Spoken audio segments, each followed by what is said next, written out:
Aí, meninas, aí, meninos, tudo pizza? Sempre, né, moçada? Então, moçada, eu sou Dimas Vilaça, professor de Ciências da Natureza e coordenador do projeto Química Inteligente. E como nós havíamos combinado, nós estamos hoje dando início, né, às revisões programadas aqui para Enem, concursos militares, enfim, as grandes universidades do país, com os conteúdos programáticos dos editais. Bom, nessa primeira aula, nós vamos começar a falar de atomística, né? O conteúdo de atomística, você sabe, engloba aquela parte inicial de evolução de modelos atômicos. Aliás, vou fazer um comentário sobre isso, muito pertinente. Depois a gente vai ali para a substância pura simples, substância pura composta, mistura, separação. Entramos na parte ali da configuração eletrônica, os grandes modelos atômicos, né, que a gente usa como base para as questões de vestibulares e de concursos. Enfim, o mais importante aqui é você compreender o seguinte, que nessa parte existem hoje várias teorias que são abordadas a respeito de como seria a constituição da matéria. Essa ideia, você sabe disso, tem um histórico longo, já os filósofos gregos, como Demócrito, aquela coisa do átomo, né, não divisível. Aí vem o Sir John Dalton, com o modelo lá da bolinha de bilhar, vai aperfeiçoando, passa depois para o modelo de Thomson, o grande descobridor do elétron. Lá você lembra também, né, aquela parte ali do pudim de passas, ou mais adequadamente um panetone de passas, porque os elétrons não estariam só na superfície, mas ainda não se falava do movimento do elétron. Aí aparece o grande modelo de Rutherford, Ernest Rutherford, né, mostrando que, na verdade, o átomo seria dividido em duas regiões básicas, uma região central, diminuta, né, muito menor do que o volume do átomo em si, que seria o núcleo, onde estaria concentrada 99,99% da massa, com prótons e nêutrons pelo menos, né? E o elétron girando em torno desse núcleo. O lance importante do Rutherford é aquele experimento dele com a lâmina de ouro, mostrando que a maior parte das partículas alfa que ele usou o polônio, que a Madame Curie já estava trabalhando na época, né? E mostrando que existia um espaço grande entre o núcleo e o primeiro elétron, né? Uma analogia pertinente seria você pensar numa bola de futebol com um núcleo cheia de areia, né? Massa concentrada ali, por isso que as partículas alfa batiam e voltavam, e com cargas positivas e o elétron girando em torno na eletrosfera. O modelo de Rutherford, bem adequado para a época, ele continha pequenos, como eu vou dizer, pequenas incongruências, que foram muito melhoradas por Niels Bohr, que falava que o elétron, ganhando energia, podia pular de uma órbita para outra, que seguiria uma sequência de números inteiros, enfim. É a teoria mais usada nos vestibulares ainda, é o Rutherford-Bohr, né? Mas a verdade é que já existem modelos atômicos muito mais aperfeiçoados.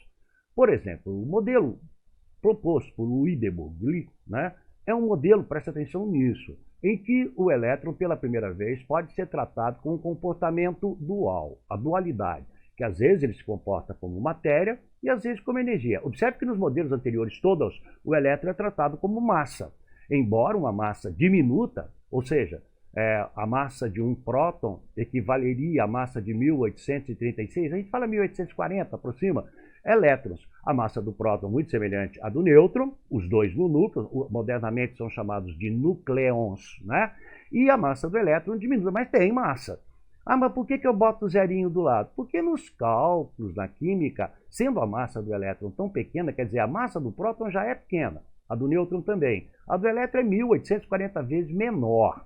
Então a gente despreza, mas o fato é que todos esses modelos consideram o elétron como corpuscular, entendeu? Material. Já no de Broglie, o elétron vai se comportar, às vezes, como energia, né? Então é por isso que é chamada a teoria dual, corpuscular ondulatória, que o elétron teria esse comportamento dual, né?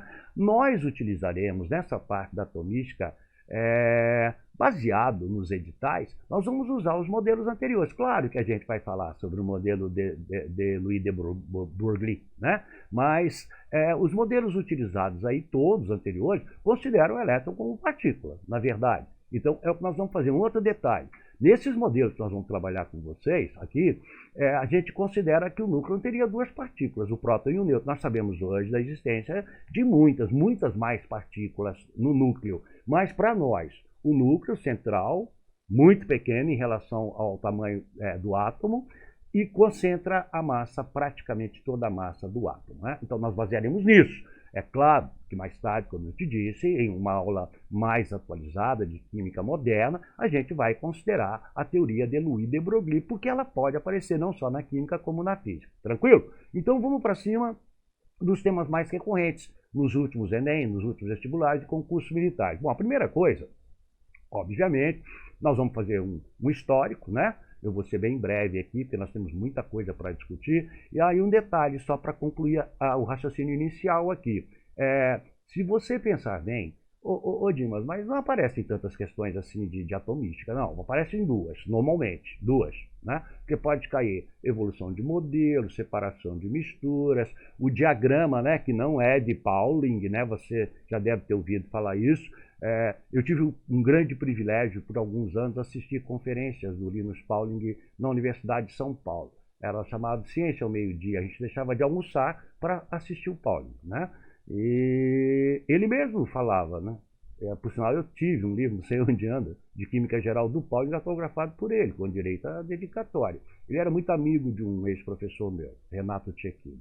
Então, observe que o próprio Pauling não assumia a paternidade, né? A gente prefere, as suspeitas que foi o diagrama foi estruturado por um chinês, existe um princípio alemão chamado princípio de Aufbau também, que é a mesma coisa, mas o lance é que funciona. Na verdade, a importância do Pauling na distribuição dos elétrons está muito mais ali quando você calcula a quantidade de energia de cada elétron por N mais L, onde N é o número quântico principal e o L o secundário, o assunto que a gente vai abordar. Então, feitas essas explanações, vamos lá. Então, nos capítulos anteriores do curso do Química Inteligente, né, você vê que o átomo é por duas regiões, é o que eu te disse, né? Estamos baseando nos modelos anteriores a de Broglie. O núcleo onde se encontram prótons com carga positiva, o nêutron com resultante de cargas nulas, olha aí. Normalmente o professor fala, o nêutron de carga zero. Na verdade, você pode provocar uma fissão neutrônica, isso se faz muito em experimentos de física. Partir o nêutron. Você vai ver que, partindo do nêutron, você pode ter um próton, um elétron e um neutrino. Isso é muito estudado também em radioatividade, da nossa segunda lei da radioatividade. Então, atualmente já foi constatada a existência de outras partículas, como eu te disse, a eletrosfera, região que circunda o núcleo, tudo baseado nos modelos anteriores, basicamente no modelo Rutherford-Bohr. Tá? Tranquilo, aqui não tem muita dúvida. Caso você tenha, você pode enviar sua dúvida aqui para a nossa produção. O pessoal trabalha muito bem aqui, passa para vocês todos os contatos. É óbvio que, como a gente tem muito aluno, né, o pessoal da produção está pedindo para falar para vocês que vai botar aí embaixo aí, ó, um endereço para vocês fazerem esses contatos, né? Então aqui assim, eu trabalho como se fosse um controle remoto. A minha produção é cruel, cara. Faz regravar várias vezes, mas faz parte, né? Então, mas voltando aqui ao que nós comentávamos, esse princípio de Aufbau, né? Construção em alemão, é um princípio da estruturação. Esse é o princípio. Porque o Pauling, na verdade, o que ele fez foi calcular, né, com dados, né, para calcular a quantidade de energia de um elétron que está, por exemplo, na camada no nível K de subnível S, ou que ele está lá na camada M em subnível P, para você ter uma noção que realmente lá no Bohr, quando ganha energia, vai para uma distância maior e a força de atração diminui. Porque a força de atração entre o núcleo com resultante positiva e o elétron negativo, ela é calculada por F igual a K, Q1, Q2 sobre D2, como você sabe lá da física, né? Então, o princípio também conhecido como diagrama de distribuição eletrônica, ou diagrama de Linus Pauling, ou diagrama lá do chinês, que eu não me lembro o nome aqui no momento, nem é interessante, né? É usado para determinar a configuração eletrônica de um átomo, molécula ou íon. Professor, esse diagrama funciona sempre? Às vezes, ali no meio da tabela, na transição, algumas vezes, né, você tem algumas atipias, mas, regra geral, ele funciona que nem o princípio do octeto. Ele funciona bem uma grande parte das vezes, mas não é uma lei do octeto, né?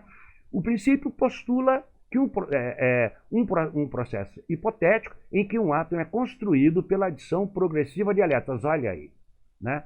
A gente fala assim, na verdade, o Aufbau seria o princípio do equilíbrio mesmo, da construção, que os elétrons tendem a ficar cada vez mais distantes uns dos outros, porque eles têm cargas negativas, se repelem, estão animados de velocidade e sofrem uma atração pela carga positiva do núcleo, né?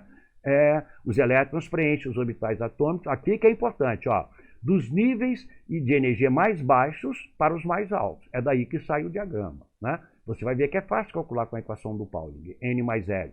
Como eles são adicionados, eles assumem as condições mais estáveis do orbital atômico, que é outro conceito complicado, né? Porque o conceito de orbital é um conceito de probabilidade, né? A gente diz que o orbital é a região do espaço perinuclear onde é máxima a probabilidade de encontrarmos um elétron. Não tem como eu apontar para você, ó, aquele elétron lá, o 2s1, ele está ali. Não, né? Também aqui caberia muito bem o princípio da incerteza, que é bastante cobrado do Heisenberg, né?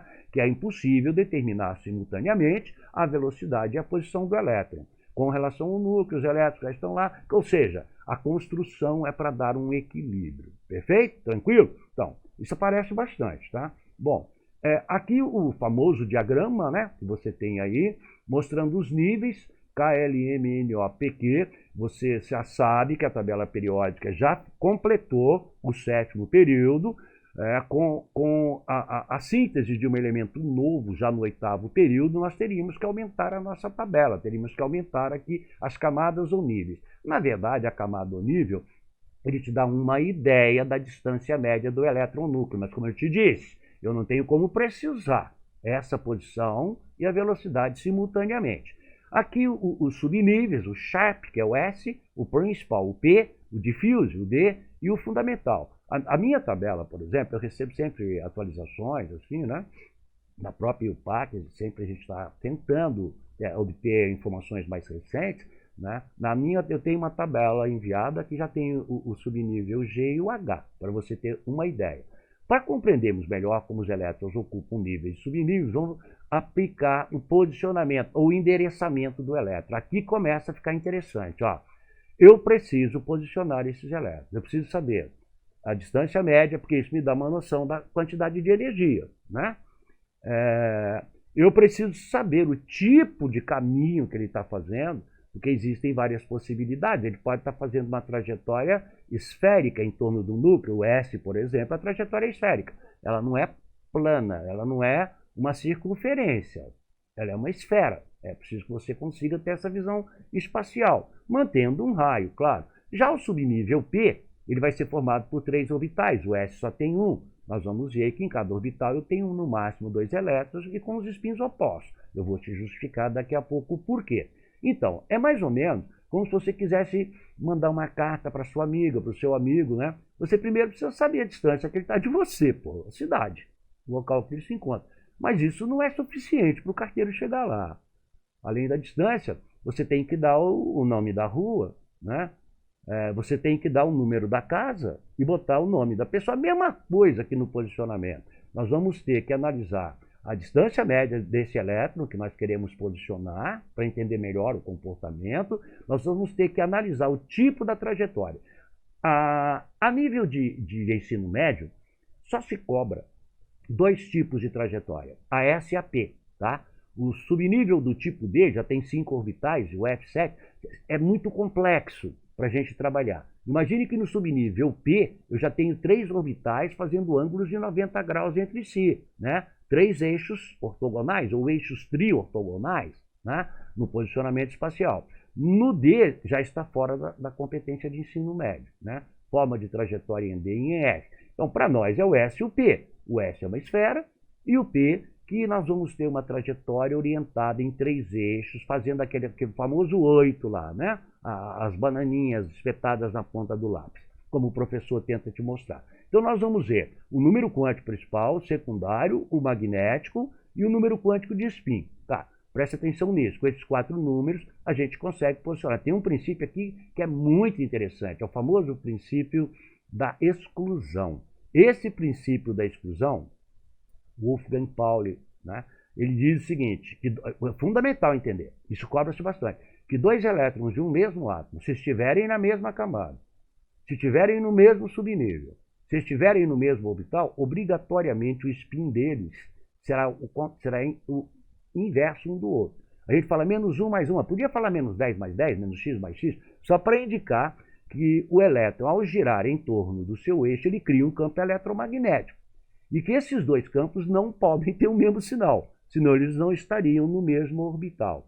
Então, se o elétron está, dois elétrons do mesmo átomo, está no mesmo nível, na mesma camada, está no mesmo subnível, está no mesmo orbital, obrigatoriamente eles criarão campos eletromagnéticos contrários, né? Porque se fossem iguais, eles iam se repelir, né? Mas nós vamos aprofundar daqui a pouco. Eu considero essa parte aqui, os números quânticos, é um assunto bastante interessante, né? Então vamos lá.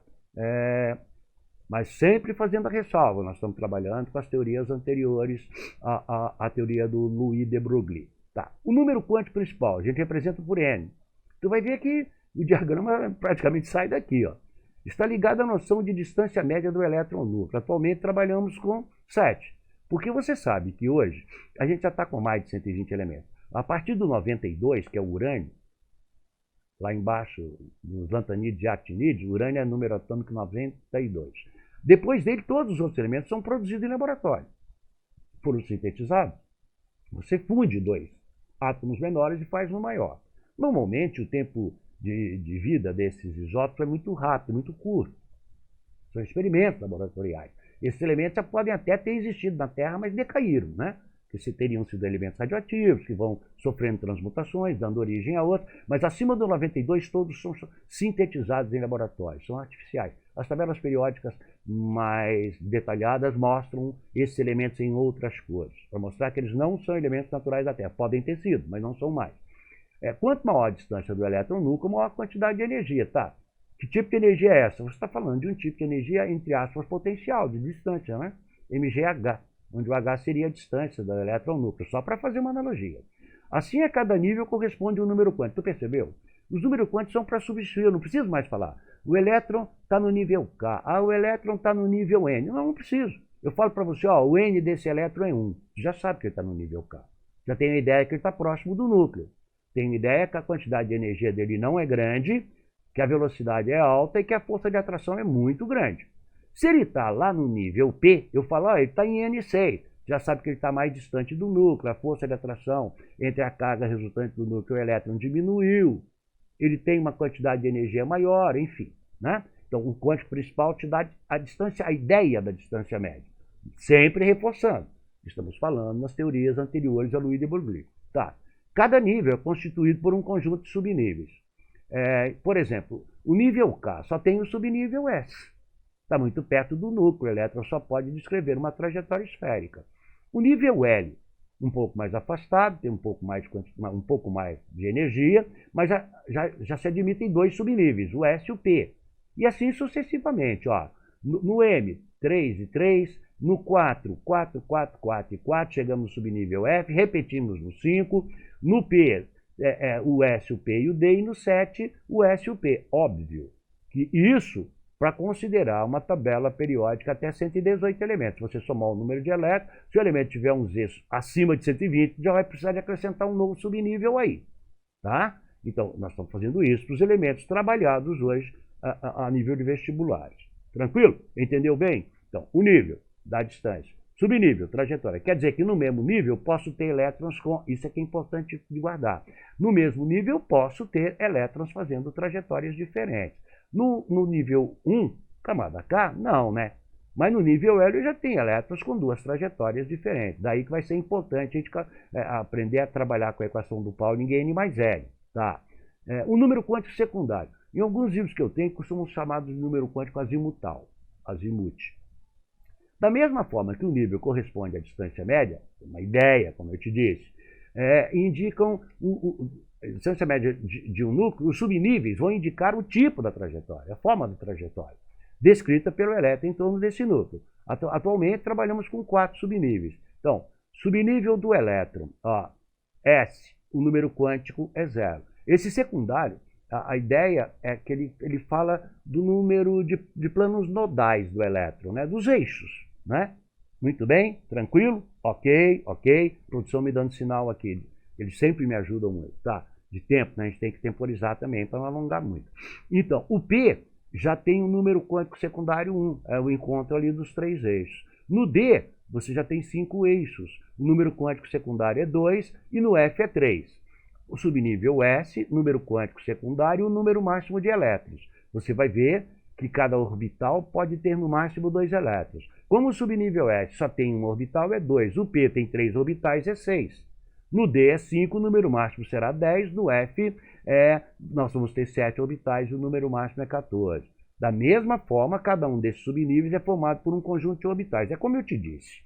O orbital talvez seja o conceito aqui menos fácil de se falar em se considerando as teorias anteriores ao de Broglie, né?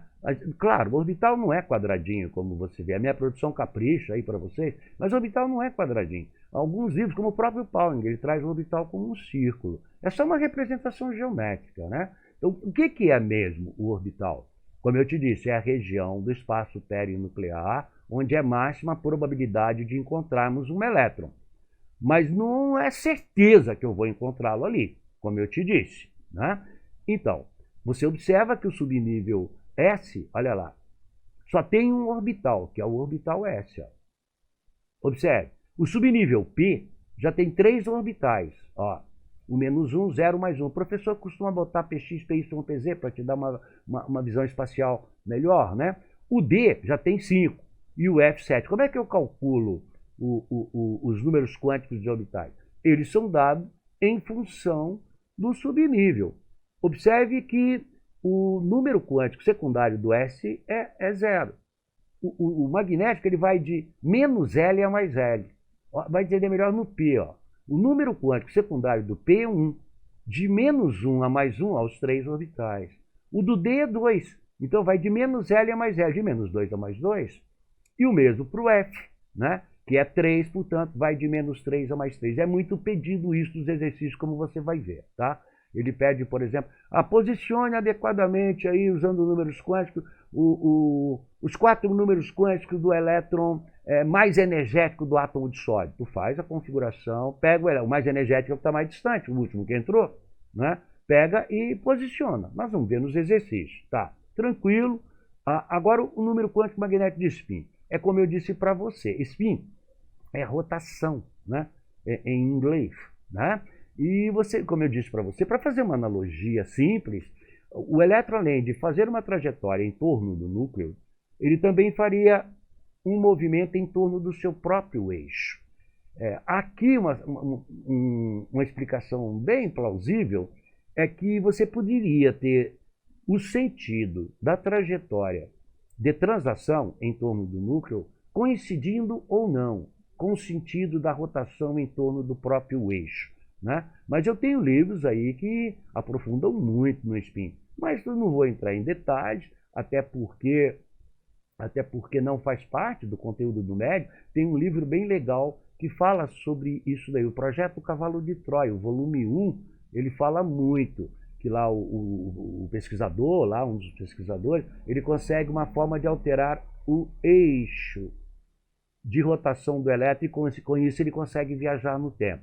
Claro, é uma divagação teórica muito bonita, mas é uma divagação teórica. Então, ele fala que o orbital é a região do espaço ao redor do núcleo, a máxima probabilidade, mimimi e tal, tranquilo. Para entender melhor, pense em uma colmeia. Esse exemplo é muito bom. Não é possível dizer com certeza, ó, aqui ele dá uma pincelada já na ideia do de Broglie. Ó. Não é possível dizer com certeza a trajetória e a posição de cada abelha. Tá? Mas eu posso tentar montar uma equação para prever a probabilidade máxima de eu encontrar. Eu pego lá uma abelhinha, ponho uma pinta vermelha nela e começo a acompanhá-la. Né? No entanto, podemos indicar a região ao redor da colmeia onde é maior a probabilidade de encontrar as abelhas, os elétrons. De maneira similar, o orbital indica a região do espaço ao redor do núcleo do átomo, em que se determinará com maior probabilidade de acerto a posição dos elétrons. Né? Então, é um valor de probabilidade.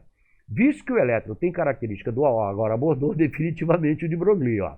Ou seja, se comporta às vezes como partícula, às vezes como onda, os cientistas preferem identificar de acordo com o seu conteúdo de energia, percebeu? É mais fácil você quantificar a energia desse elétron. Por meio de cálculos matemáticos, esse nome eu nunca soube pronunciar, Erwin, eu pronuncio Schrödinger. Tem gente que fala diferente, eu até consultei até meus amigos aí alemães. Eles falam Schrödinger. Em 1927, relacionou a natureza corpuscular, a energia, a carga e a massa do elétron, né? É bem legal essa equação dele. Nunca vi também cobrar em vestibulares. Vamos adotar, nesse caso, que o primeiro elétron de... Isso é uma convenção aqui no Brasil. E em algumas partes do mundo também. Você viu, o orbital não é quadradinho, porra. E elétron não é setinha.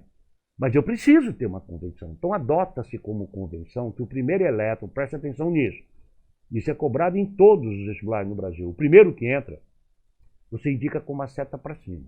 E diz que o spin é negativo. Tá? Será igual a menos meio. Poderíamos até colocar aqui, nesse caso, uma bolinha cheia, uma bolinha vazada, mas no Brasil adota-se uma setinha para cima, primeiro que entrou, seta para cima e spin negativo. Consequentemente, o segundo que entrar vai ser seta para baixo e spin positivo, para mostrar que os campos eletromagnéticos têm sinais contrários, né? Tranquilo? Vamos lá então. Resumão. Números quânticos. O número quântico de momento angular, secundário ou azimutal. Olha lá. Os números quânticos secundários, né? Mostrando lá o tipo da trajetória em S, como eu te falei, que é esférica, tá? A trajetória em P elíptica, lembre que são 13 em P. Ó, embaixo você enxerga. Parece um 8, né? O ITA já cobrou uma questão em cima disso há pouco tempo. Mostrando ali o D, você observa que é bem mais complexo, exatamente por isso não se pede trajetória em D nem em F para alunos do ensino médio, né? E o F, obviamente, muito mais complexo. A quantidade de energia de um determinado, aqui é que entra o Pauling, ó, é dada por N mais L. A energia do elétron de N é o quântico principal e L o quântico secundário. Por exemplo, 1S, a quantidade de energia é 1 mais 0. 2S é 2 mais 0. 2P é 2 mais 1. Então, por isso que eles vão ocupando níveis e subníveis cada vez mais distantes do núcleo, com maior quantidade de energia, porque o preenchimento é feito em função do aumento da quantidade de energia calculada pela equação E igual a N mais L. Tranquilo? Tranquilo. O exercício fica mais claro. Ok. As regrinhas que a gente aplica. Essa é a famosa regra do rand de cada vez, como eu costumo brincar. Eu me lembro que eu estava estudando essa parte ainda, já dava umas aulinhas e tal, e que às vezes eu entrava no ônibus da universidade, no ponto final do ônibus, lá na Universidade de São Paulo tem os ônibus que percorrem o campus, é muito grande e tal, e a gente chamava de minhocão. E você nota o ônibus vazio no ponto, tu senta na cadeira. As analogias que a gente faz. Eu pensava, pô, cada banquinho tem 2 lugares. Aí vinha na minha cabeça a mania. Cada orbital tem 2 elétrons. Aí eu notava que entrava o segundo passageiro, ele não sentava do meu lado. Ele ia sentar num banquinho vazio. Às vezes até te conhecia, mas ia para um banquinho vazio. Quando é que sentava um segundo passageiro no banquinho que já tinha um passageiro? Quando todos os outros banquinhos tinham recebido o primeiro passageiro. É a regra de Rand. Em um mesmo subnível, ônibus, nenhum orbital, banquinho, receberá o seu segundo elétron, passageiro, sem que antes todos os outros banquinhos orbitais tenham recebido o primeiro. Funciona bem a analogia, né? Uma aplicação prática disso é você notar aqui, ó, a regra do Rand de cada vez, ó. Eu vou botar P4, 4 elétrons em P. Em P tem 3 orbitais, cabem 6. O primeiro, totalmente errado. Eu estou contrariando o Rand. Observe que eu não estou contrariando o Pauli, né? Que os elétrons têm que ter spins opostos no orbital. Eu estou contrariando o Pauli. É isso que foi cobrado há uns tempos atrás aí pelo ITA, a última vez que eu vi essa questão. Note que primeiro eu coloco um em cada orbital, olha o de baixo. E aí eu venho invertendo o sentido dos campos e já boto o quarto elétron no orbital menos 1. Cuidado para aplicar o Rand, tá? Já foi muito mais cobrado, né? Mas com o tempo as questões vão mudando, porque o professor vai pegando ali os esquemas da banca, eles tentam mudar, o que é muito normal até. Então vamos para frente, esse é o Rand de cada vez, tá? Agora o Pauli, não vai confundir com o Pauli, esse é o Wolfgang Pauli. Pauling, né, é o que nós citamos lá no início, é o da equação. Segundo Pauli, em um mesmo átomo, 2 elétrons jamais terão os seus 4 números quânticos iguais. Ou seja, se os 2 elétrons estiverem no mesmo nível, quântico principal igual. Eu peguei o hélio porque é mais fácil de mostrar. Ó. Mesmo subnível, S, quântico secundário igual.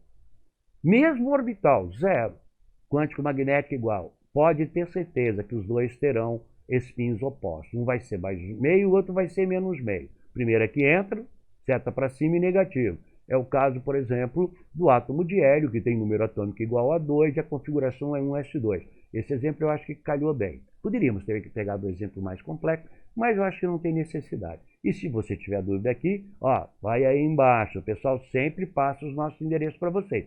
Às vezes a gente demora um tempinho, aí um dia e meio, 2 para responder, é porque é muita gente, né? Então a gente procura atender todos aí com a mesma dedicação. Tá, vamos lá. Agora entramos nos exercícios de aplicação dessa primeira parte. Olha aí. Então, exercício 1. Qual o número atômico do elemento que apresenta o subnível mais energético 5p com 4 elétrons? Simples. Fácil. É só fazer a distribuição e chegar em 5p4. Vai fazendo 1s2, 2s2, 2p6, 3s2, 3p6, 4s2, 3d10, 4p6, 5s2, até chegar em 5p4 e soma o número de elétrons. Clássico esse, né? Então, olha aí. Olha lá, a resolução. Aplicou, né, o Aufbau, né, o diagrama de energia, vamos chamar assim. Ó, 1s2, 2s2, 2p6, 3s2, 3p6. Daí foi para 4s2. Voltou em 3. Por que quando você... É uma pergunta interessante, ó. Claro que a maior parte de vocês já sabe, mas tem alguns que ainda estão começando, né? São neófitos aqui no nosso curso aí de aprendiz de feiticeiro. Por que eu vou de 3P para 4S, professor, e não para 3D? Porque se você somar a quantidade... Ó, isso aqui é o Pauling, por isso que se confunde, ó. Em 3D, a quantidade de energia vai ser N mais L. Vai ser 3 mais 2.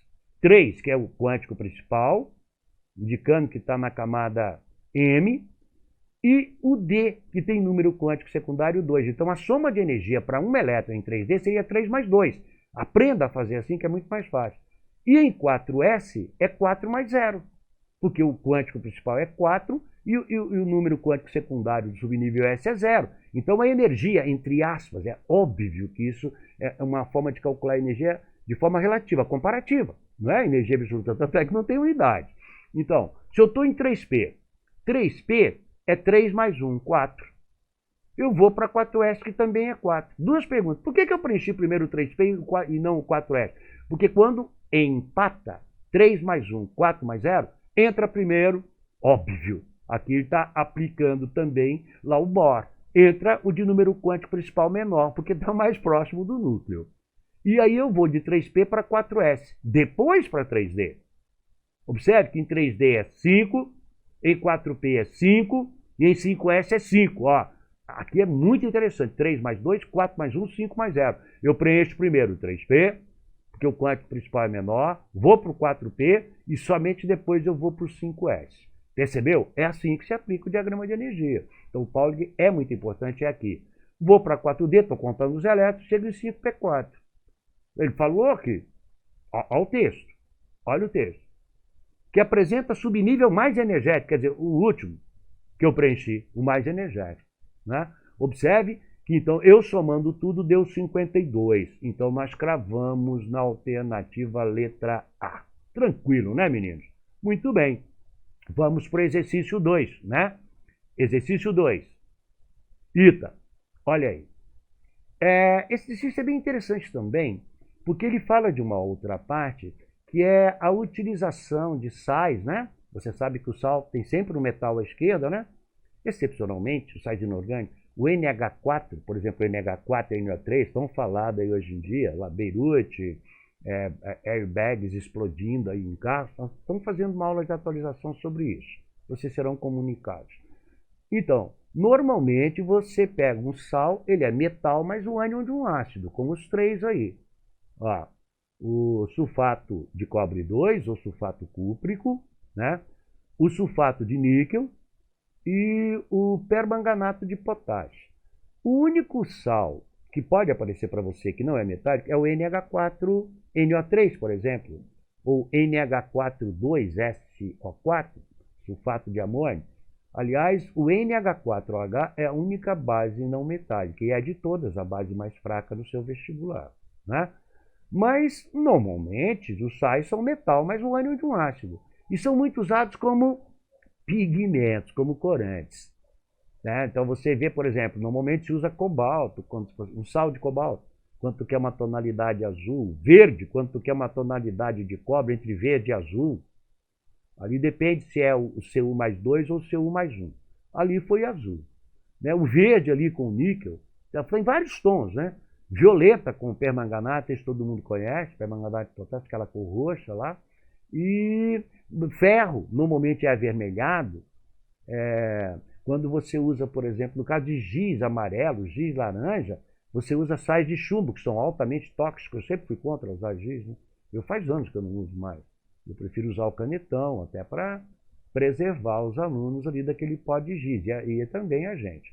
Então, nesse exercício, ele abordou isso. Ele mandou 3 sais, o CuSO4, o NiSO4 e o KMNO4, e deu a coloração. A coloração dessas soluções pode ser relacionada à presença de um elemento de transição, normalmente é. A gente usa muito pigmento metálico ali no meio da tabela para fazer coloração. Aliás, há altas críticas sobre isso, que o Brasil exporta um monte de corantes naturais, como urucuns, e acabava, hoje não é tão grave assim, importando pigmento. Veja a história, por exemplo, dos pintores, pintores clássicos ali que usavam sais de chumbo para tons de cinza. A maior parte morreu louco, entendeu? Saturnismo, né? A pele fica da cor do chumbo, acinzentada, né? Plumbo, chumbo, PB. Tá. Então é isso a abordagem. A coloração pode ser relacionada à presença de um elemento de transição, do meio da tabela. Sabendo que esses elementos apresentam seu elétron mais energético em subnível D, né, na tabela periódica que nós vamos ver na próxima aula, eu te mostro todos os subníveis que estão variando em cada família, tá? Na sequência a gente vai ver isso. Qual dos elementos abaixo apresenta o maior número de elétrons no subnível D? Simples. Era só você fazer as configurações de todos.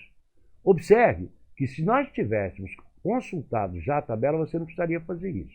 Vou te dar até uma dica de antecipação. Ó, os 4 subníveis, eles são, na verdade, a correlação mais íntima da atomística com a tabela. Por exemplo, quando você está na família 1 e na 2, antigamente 1A e 2A, o último elétron a ocupar um subnível está sempre em S. Todos os elementos da família 1, sódio, potássio, bídio, sésio, todos terminam em S1. 2S1, 3S1, 4S1, 5S1, 7S1. Na 2, eles terminam em S2. Berílio, magnésio, cálcio, estrôncio, bário e rádio. À direita, a partir da família 3A antiga, 13, começa ali pelo boro, alumínio, gádio, índio, todos terminam em subnível P. É legal usar essa tabela. Eu fiz uma, quer dizer, a minha produção, né? Fez uma tabela maravilhosa para vocês. Na sequência eu vou te mostrar, tá? Na próxima parte dessa aula, né? É uma aula um pouquinho mais longa, porque, na verdade, é uma super revisão mesmo, né? Então, à direita você teria da 13 até a 0 ou 18, tu teria P1, P2, P3, P4, P5, P6. É por isso que você tem 6 famílias ali, não é por acaso. Então, na 3, todo mundo termina 3 ou 13, né? Vamos falar modernamente. 13, P1. Na 14, P2. Na 15, P3. E assim sucessivamente, até chegar a P6 nos gases nobres, exceção feita ao hélio, que só tem camada K, e subnível S. Então, sabendo disso, no meio da tabela, você teria os chamados metais ou elementos de transição externa. Quase ninguém fala externo, porque tem 2 tipos de elementos de transição, os que estão no meio e os que estão abaixo da tabela, lantanídeo e actinídeo. No meio, todos terminam em D. Lantanídeo e actinídeo, todos terminam em F. Observe que no meio você tem exatamente 10 famílias.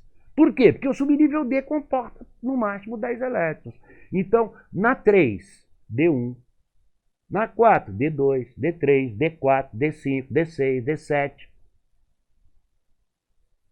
D8, D9 e D10. A produção está me dando um aviso aqui de tempo. Ah, tudo bem, depois a gente continua, se for preciso, não se preocupe. Então, quando eu olho ali, eu vejo que o sódio está na 1A, eu já mataria que ele termina em S1. O cloro está na 7, eu já sei que ele termina em P5. Olha que maneira fácil de matar, sem fazer o diagrama. O cálcio, S2, está na família 2A. Ele te dá a tabela na prova. Tu ganha um tempo fazendo isso. O escândio 21, ele está ali na 3, ó, termina em D1. E o ferro, que vai terminar em D6. Ele está lá na antiga família 8B1, né? Hoje família 8. Então vamos ver se foi isso mesmo? Sem usar a configuração. Então, exercício 2 aí, produção, letra E, mostrando que foi o ferro. Tranquilo? Tá. Então agora, continuando. Então, moçada, como a gente estava falando, vamos para mais um exercício, né? Veja agora o exercício 3. Ele vai pedir aí, ó, com essa configuração, tu nota que eu tenho um S2, 2S2 e 2P com 6, né? Isso, com essa configuração, é um gás nobre. Tem número atômico igual a 10, ó. 2, 4 e 6, 10. O neônio. Vamos ver o que ele cobra no exercício, ó. Aí, no exercício da UDESC. Considere a configuração eletrônica não falei? Do átomo de neônio. Os números quânticos do elétron mais energético do neônio, o mais energético, o último que entrou.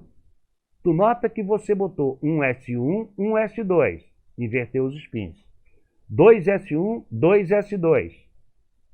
No P, 2P1, 2PX1, 2PY1. Os três para cima. Voltou.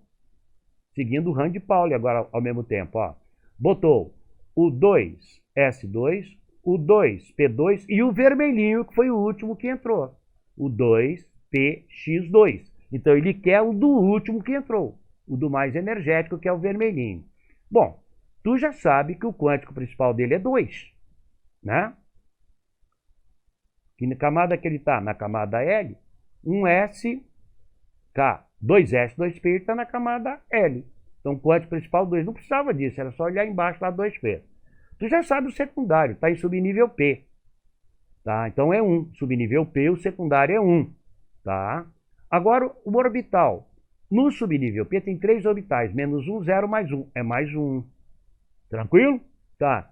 E o spin? Por convenção, como ele foi o segundo, é seta para baixo e spin, ó. Entrou o primeiro, seta para cima, spin negativo. O segundo, seta para baixo, spin positivo. Então, o spin dele é mais meio. Então, nós marcamos 2 para o quântico principal, né? 1 para o quântico secundário, subnível P, mais 1 para o orbital, menos 1, 0, mais 1, ele está no mais 1. E, como o primeiro que entra é seta para cima, spin negativo por convenção, o segundo é spin positivo. Foi a nossa resolução, né? Então, vamos lá. Muito bem. O exercício 4 agora. Muito bom. ITA também, ó. Esse tem uma resolução bem legal. Eu achei de todos o melhor. Então, meninos, observe. Nós temos 3 átomos A, B, C. Os átomos A e C são isótopos, B e C são isóbaros, A e B são isótopos. Tem um jeito bem fácil de resolver. Tu lembra? Isótopos tem mesmo número atômico diferente de números de massa. Isóbaros tem mesmo número de massa e diferentes números atômicos. Isótopos tem diferentes números atômicos, diferentes números de massa, mas iguais números de nêutrons. Aí ele fornece os dados. O A tem 20 prótons, o número de massa é 41. O C tem 22 nêutrons. Quais são os números quânticos do elétron mais energético de B? O que nós temos que fazer?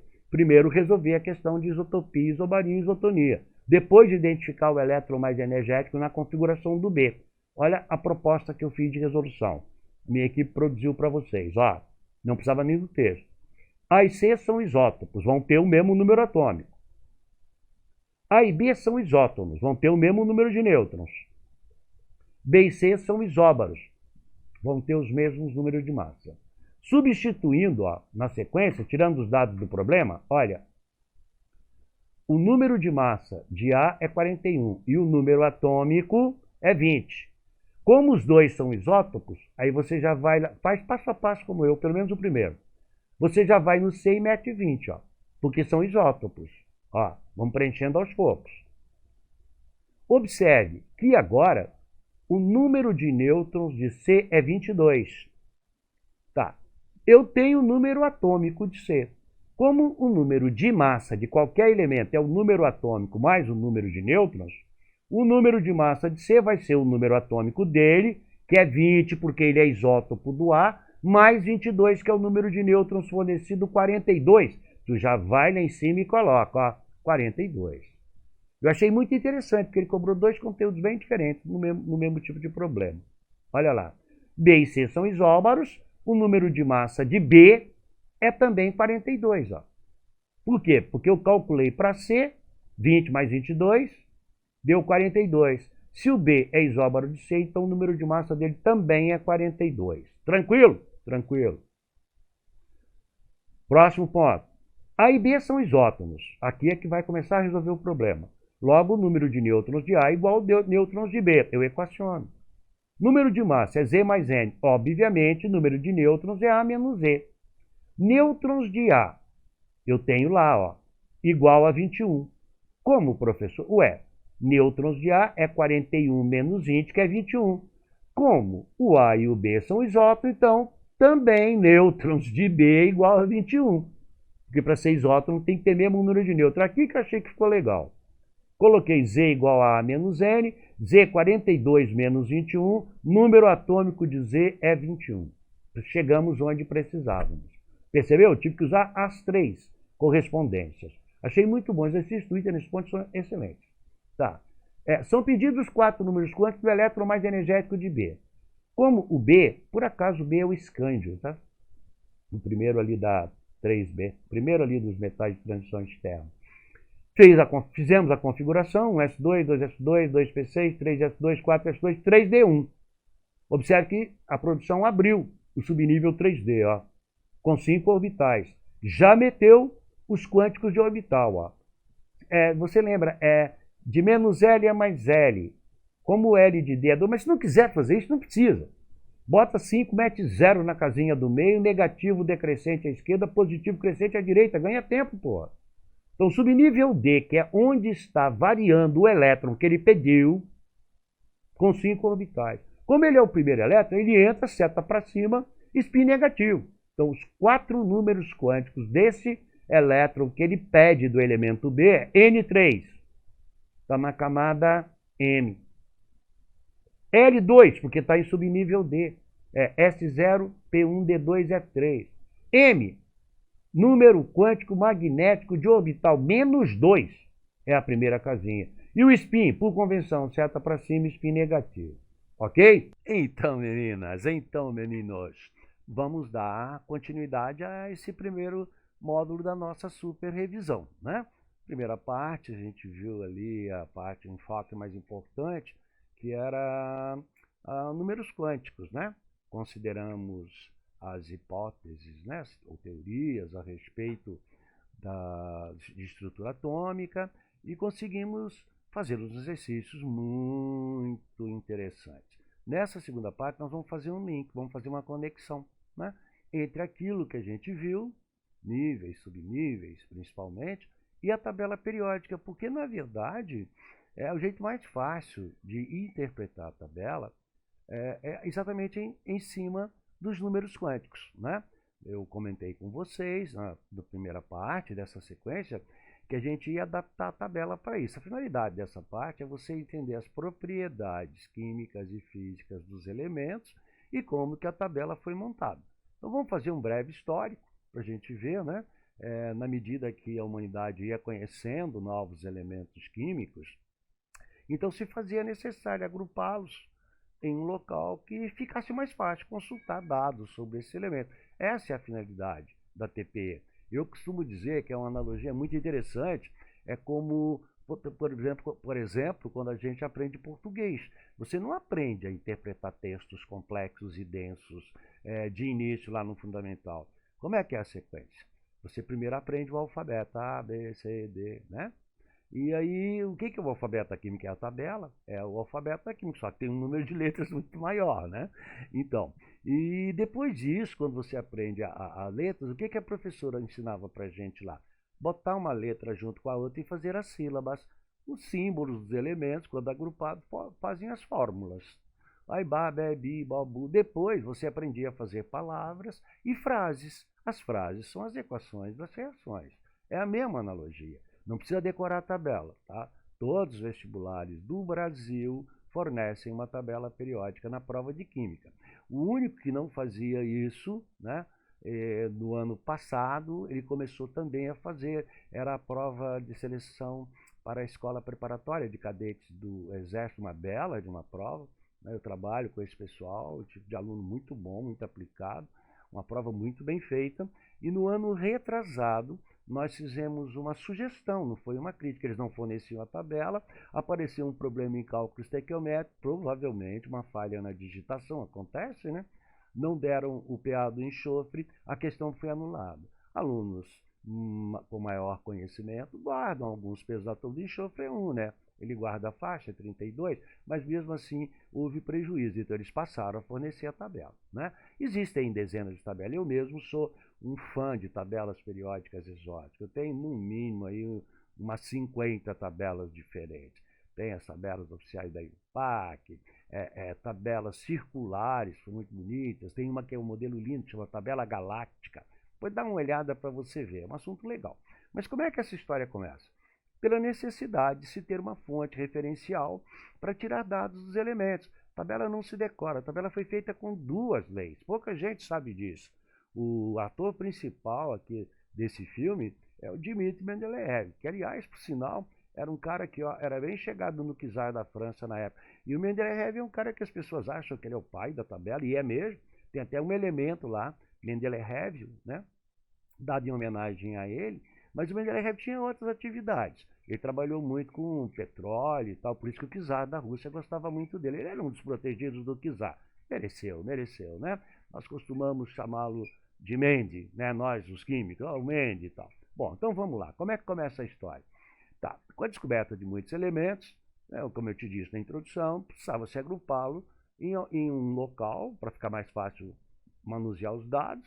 E o problema grande é que as tentativas iniciais foram muito assim, tentativas aleatórias, né?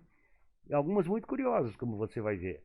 Mas o Mendeleev é que é o pai mesmo. Então, as primeiras tabelas, as chamadas tríades de Dobenheimer, né? Assim, por volta de 1780, 1800 e tal, os elementos com propriedades semelhantes, ou seja, que reagiam de maneira semelhante com outros elementos, eram agrupados em grupos de 3. Daí, tríades de Dobenheimer. Não estava longe da verdade, não. Tu nota que lítio, sódio e potássio, na tabela moderna, estão na família 1, né? Antigamente, família 1A. Depois eu vou te mostrar esse detalhe também. Cálcio, estrôncio e bário na 2. Fósforo, arsênio e antimônio na 5.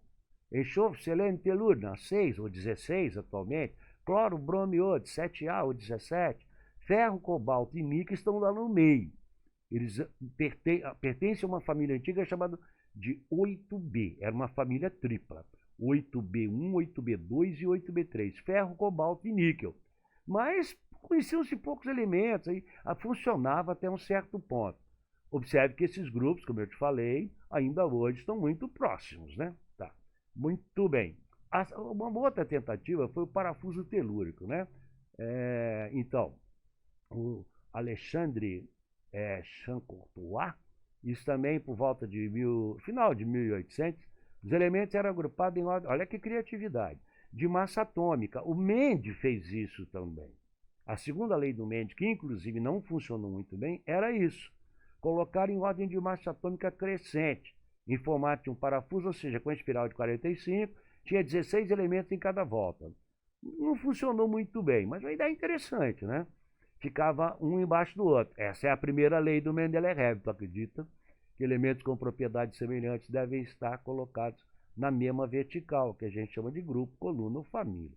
Por exemplo, abaixo do bório, alinhado com o alumínio, hoje esses dois elementos pertencem à mesma família, né? A família 3A, né? Ou família 13, né? Muito bem. Então, moçada, essas tentativas não foram tão bem sucedidas. Aí aparece a lei das oitavas. Esse também, chamadas oitavas de Newland. Esse Newland, ele era um cara também que relacionou com música, né? Você sabe que na escala lá dos acordes tem Dó, Ré, Mi, Fá, Sol, Lá, Si, 7. E volta em Dó. Ele tentou fazer uma relação assim. Observe, muito curioso, ó. Hidrogênio, lítio, berílio, boro, carbono, nitrogênio, oxigênio, flúor. Olha lá. Tá, também não funcionou muito bem, mas é só mesmo para contextualizar historicamente. Veja que a tabela periódica do Mendeleev é a que vai nos interessar. Então, em 1860, ele escreve o livro clássico dele, né, Os Nove Chime, no qual aprofundou o estudo da relação entre as propriedades dos elementos, na tentativa de agrupá-los e classificá-los segundo suas propriedades. Basicamente, a tabela foi construída por dois princípios, né? A gente fala leis, dois princípios, na verdade. Elementos na mesma vertical, tu vê que já coincide aí com as tentativas anteriores. Que a gente chama de grupo, coluna ou família, hoje nós temos 18, grupos, colunas ou famílias. Estariam agrupados segundo as suas propriedades químicas semelhantes. Isso quer dizer, o mesmo tipo de reação que dá o líquido, por exemplo, formando LiOH, dá o sódio, formando NaOH, né? CaOH2, MgOH2, HCl, HBr. Essa primeira lei da tabela, ela é atual até hoje, né? Para ver que, inclusive, isso nos leva a um pequeno problema ali com os antanídeos e actinídeos, que eles não estão colocados realmente na parte inferior. Eles estão todos colocados em um único quadradinho ali na família 3, mas na hora certa a gente vê. Da 17, todos têm 7 na última, da 1, todos têm 1, e aí sucessivamente. O segundo princípio aplicado pelo Mende é que teve um pequeno problema, tá? Os elementos agrupados na mesma horizontal, que a gente chama de períodos ou série, hoje nós estamos 7, em algumas tabelas já aparecem com o 8º período, um elemento sintético, né? O 7º já está completo, o 7º período. Esses elementos deveriam ter pesos ou massas atômicas crescentes. De fato, a maior parte sim. Mas, quando o Mende trabalhou essa tabela, ele tinha 63 elementos, então ele não tinha dado suficiente para tirar essa conclusão. Se você consultar a tabela periódica, tu vai ver que ali entre a 6 e a 7, o telúrio e o iodo, né? O telúrio na 6 ou 16 e o iodo na 7 ou 17, ocorre uma inversão dessas massas. O iodo, na família 17, tem uma massa atômica igual a 126,9 unidades de massa atômica. O telúrio, que está depois dele, olha lá, 127, ó, está na família 16. Observe que houve uma inversão. O iodo está na 7, olha só. O telúrio está na 6 ou 16. E a massa atômica do telúrio, 127, é maior que a massa atômica do iodo, que deveria ser maior pelo segundo princípio do Mende. Eu não diria que isso foi um erro, falta de dados, né? Não tinha dados suficientes. Mas isso foi prontamente corrigido por inclusive é curioso, por um dos seguidores do Mende. Nos textos que eu tenho, dizem que ele foi aluno. Como é que eu vou dizer para você? Um adjunto do Mende. Moseley, muito esquecido. O Moseley corrige essa segunda lei, esse segundo princípio, dizendo, não, mestre, o que está aumentando sempre da esquerda para a direita no período não é o PA. Eu mesmo já localizei uns 5, 6 pontos que há inversão do segundo princípio. O que está crescendo da esquerda para a direita sempre é o número atômico, que é o número de prótons. Por isso que alguns autores costumam chamar o número atômico Z de número de Moseley. Moseley corrige a segunda aplicação aí do princípio do Mende. Um dos maiores, eu particularmente, né, essa é uma opinião minha, um dos maiores méritos do Mende foi que ao construir a tabela ele conhecia apenas 63 elementos. Hoje a gente tem o dobro disso, pô, ou quase o dobro. Então, elementos que ele não conhecia, olha como funcionou bem os dois princípios dele. Ele deixava em branco, deixava uma lacuna e dava um nome temporário. Por exemplo, ali na 13, antiga 3A, boro, alumínio, galho. Abaixo ali, de onde é o alumínio, ele botou o nome de ecaboro. Não sabia que era o elemento. E ele conseguiu prever as propriedades de tanta segurança que ele tinha nos dois princípios aplicados.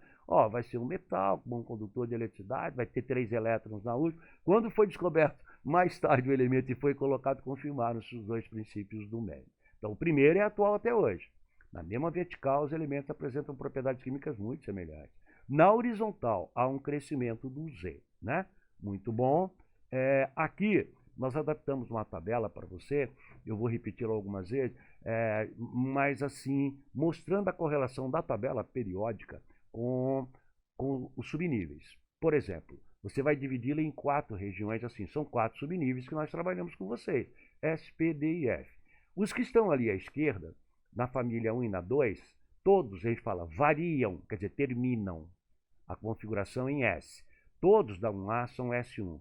O lítio termina em 2S1, o sódio em 3S1, papapá, papapá, o frâncio em 7S1. O mesmo na família 2. O berílio termina em S com 2, né? 2S2, o magnésio 3S2, o cálcio 4S2, e assim sucessivamente. Então, a esquerda varia em S, começa a pensar assim. À direita, a partir da 13, ali onde está boro, alumínio, gádio e inditalho, todos terminam em D, todos variam em D. Esses elementos são chamados de elementos representativos, alguns autores falam típicos, eu falo representativo. Então, como o subnível P tem 6 elétrons, tu tem 6 famílias. Não é coincidência, é a aplicação do princípio. Por exemplo, todos que estão na 13 ou 3, boro, alumínio, gádio, terminam em P1. Na 4, P2. Na 15 ou 5, P3. Na 6, P4, 6 ou 16. Na 7 ou 17, P5. E os que estão nas famílias 0 ou 18, né? Exceto o hélio, que só tem nível K, com subnível S pleno, completo, com 2, todos os outros terminam em P6. Quem está no meio ali, a maior parte ali, ó, todos terminam em D. Quantos elétrons você pode colocar no máximo D? 10, se você observar, são 10 famílias. Então, na família 3, ali com escândio e ítrio começando, todos terminam em D1. Aí vai D2, D3, D4, D5, D6, D7, D8, D9, D10. Conclui D10 ali na família 2. Ô Dimas, isso sempre funciona? Sempre é muito tempo em química. Eu conheço algumas atipias aqui, né, quando se aplica mesmo ao FIBAL, mas para vestibulares, concursos militares, em que é cobrado conteúdo de ensino médio, pode aplicar sem medo. A esquerda termina em S, a direita em P, no centro em D. E o número de elétrons desse subnível mais energético está variando, ele vai indicar a família para você. Embaixo é curioso, os lantanídeos e actinídeos ali, ó. Tu nota que é como se todos esses elementos, lantânio, sério, praseodímio, neodímio, promessa, salário, todos, até o lutécio, ali nos actinídeos, olha o número atômico deles. O lantânio é 57, o laurêncio é 71. É como se você cortasse essa tirinha, fizesse uma sanfoninha dobrada, todos os elementos um sobre o outro, e colasse entre o bário e o hafnio. Preste muita atenção nisso, tá? Porque senão você vai pensar, a segunda lei do Moseley falhou. Porque quando eu pego o césio, é 55, o bário é 56. Daí vem o hafnio, que já é 72. Epa, furou a correção do Moseley. E não, é que naquela lacuna laranja, depois do bário e antes do hafnio, estão todos os lantanídeos. Então você vai, chegou no bário, mentalmente você puxa uma seta e joga no lantânio. Chega no lutécio, volta no hafnio. Todos os lantanídeos estão naquele quadradinho entre o bário e o hafnio. Isso só confirma a primeira lei, elementos que estão numa mesma família têm propriedades químicas semelhantes, e confirma a segunda, a correção do Moseley, que ali você não pula do bário 56 para o hafnio 72. Você vai para o lantânio, chega no lutécio, 71 e volta para o hafnio. Muito cobrado isso daí, tá? Esses são os chamados lantanídeos. Nos actinídeos, embaixo, você, aliás, tem ali o último dos elementos naturais, que é o urânio, ó, 92. Algumas tabelas depois do urânio trazem os elementos todos assim, vazados, uma cor diferente. Por quê? Porque todos são artificiais. Hoje é possível, hoje não, já faz bastante tempo, produzir um elemento em laboratório que não existe na natureza, fundindo dois outros, fazendo uma fusão. Provavelmente esses elementos após urânio já existiram na Terra, tá? Só que a maior parte deles são isótopos radioativos e vão decaindo, dando origem, sofrendo transmutações, dando origem a outros elementos e acabam chegando até o chumbo, que é o final de todo o decaimento radioativo. O elemento acaba se transformando em chumbo depois de algum tempo. Mas você nota que nos actinídeos também, ó, você tem o frâncio, que também a quantidade que existe na Terra é ínfima, tá? Algumas miligramas. O nome foi dado em homenagem a frâncio, que era muito comum antigamente. Hoje está meio proibido. Califórnio, Einstein, Férmio, Mendeleev, Nobel. Evita-se dar esses nomes de vultos famosos, que havia muita, como é que eu vou dizer para vocês, muita briga de ego entre a comunidade científica internacional. Mas, enfim, chegou no rádio, descoberta pela Mademoiselle Curie, né? Madame Curie, né? Na verdade. No rádio, que é 88, tu vai para o actínio, que é 89. Chegou no Laurêncio 103.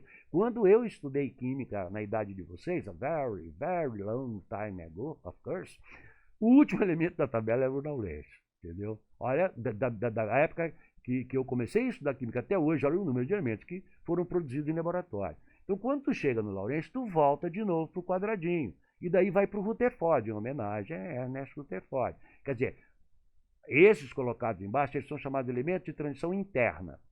Os em cima, ali no D, são chamados de elementos de transição externa. Normalmente ninguém fala transição externa, tá? Na verdade, fala-se transição, de transição externa.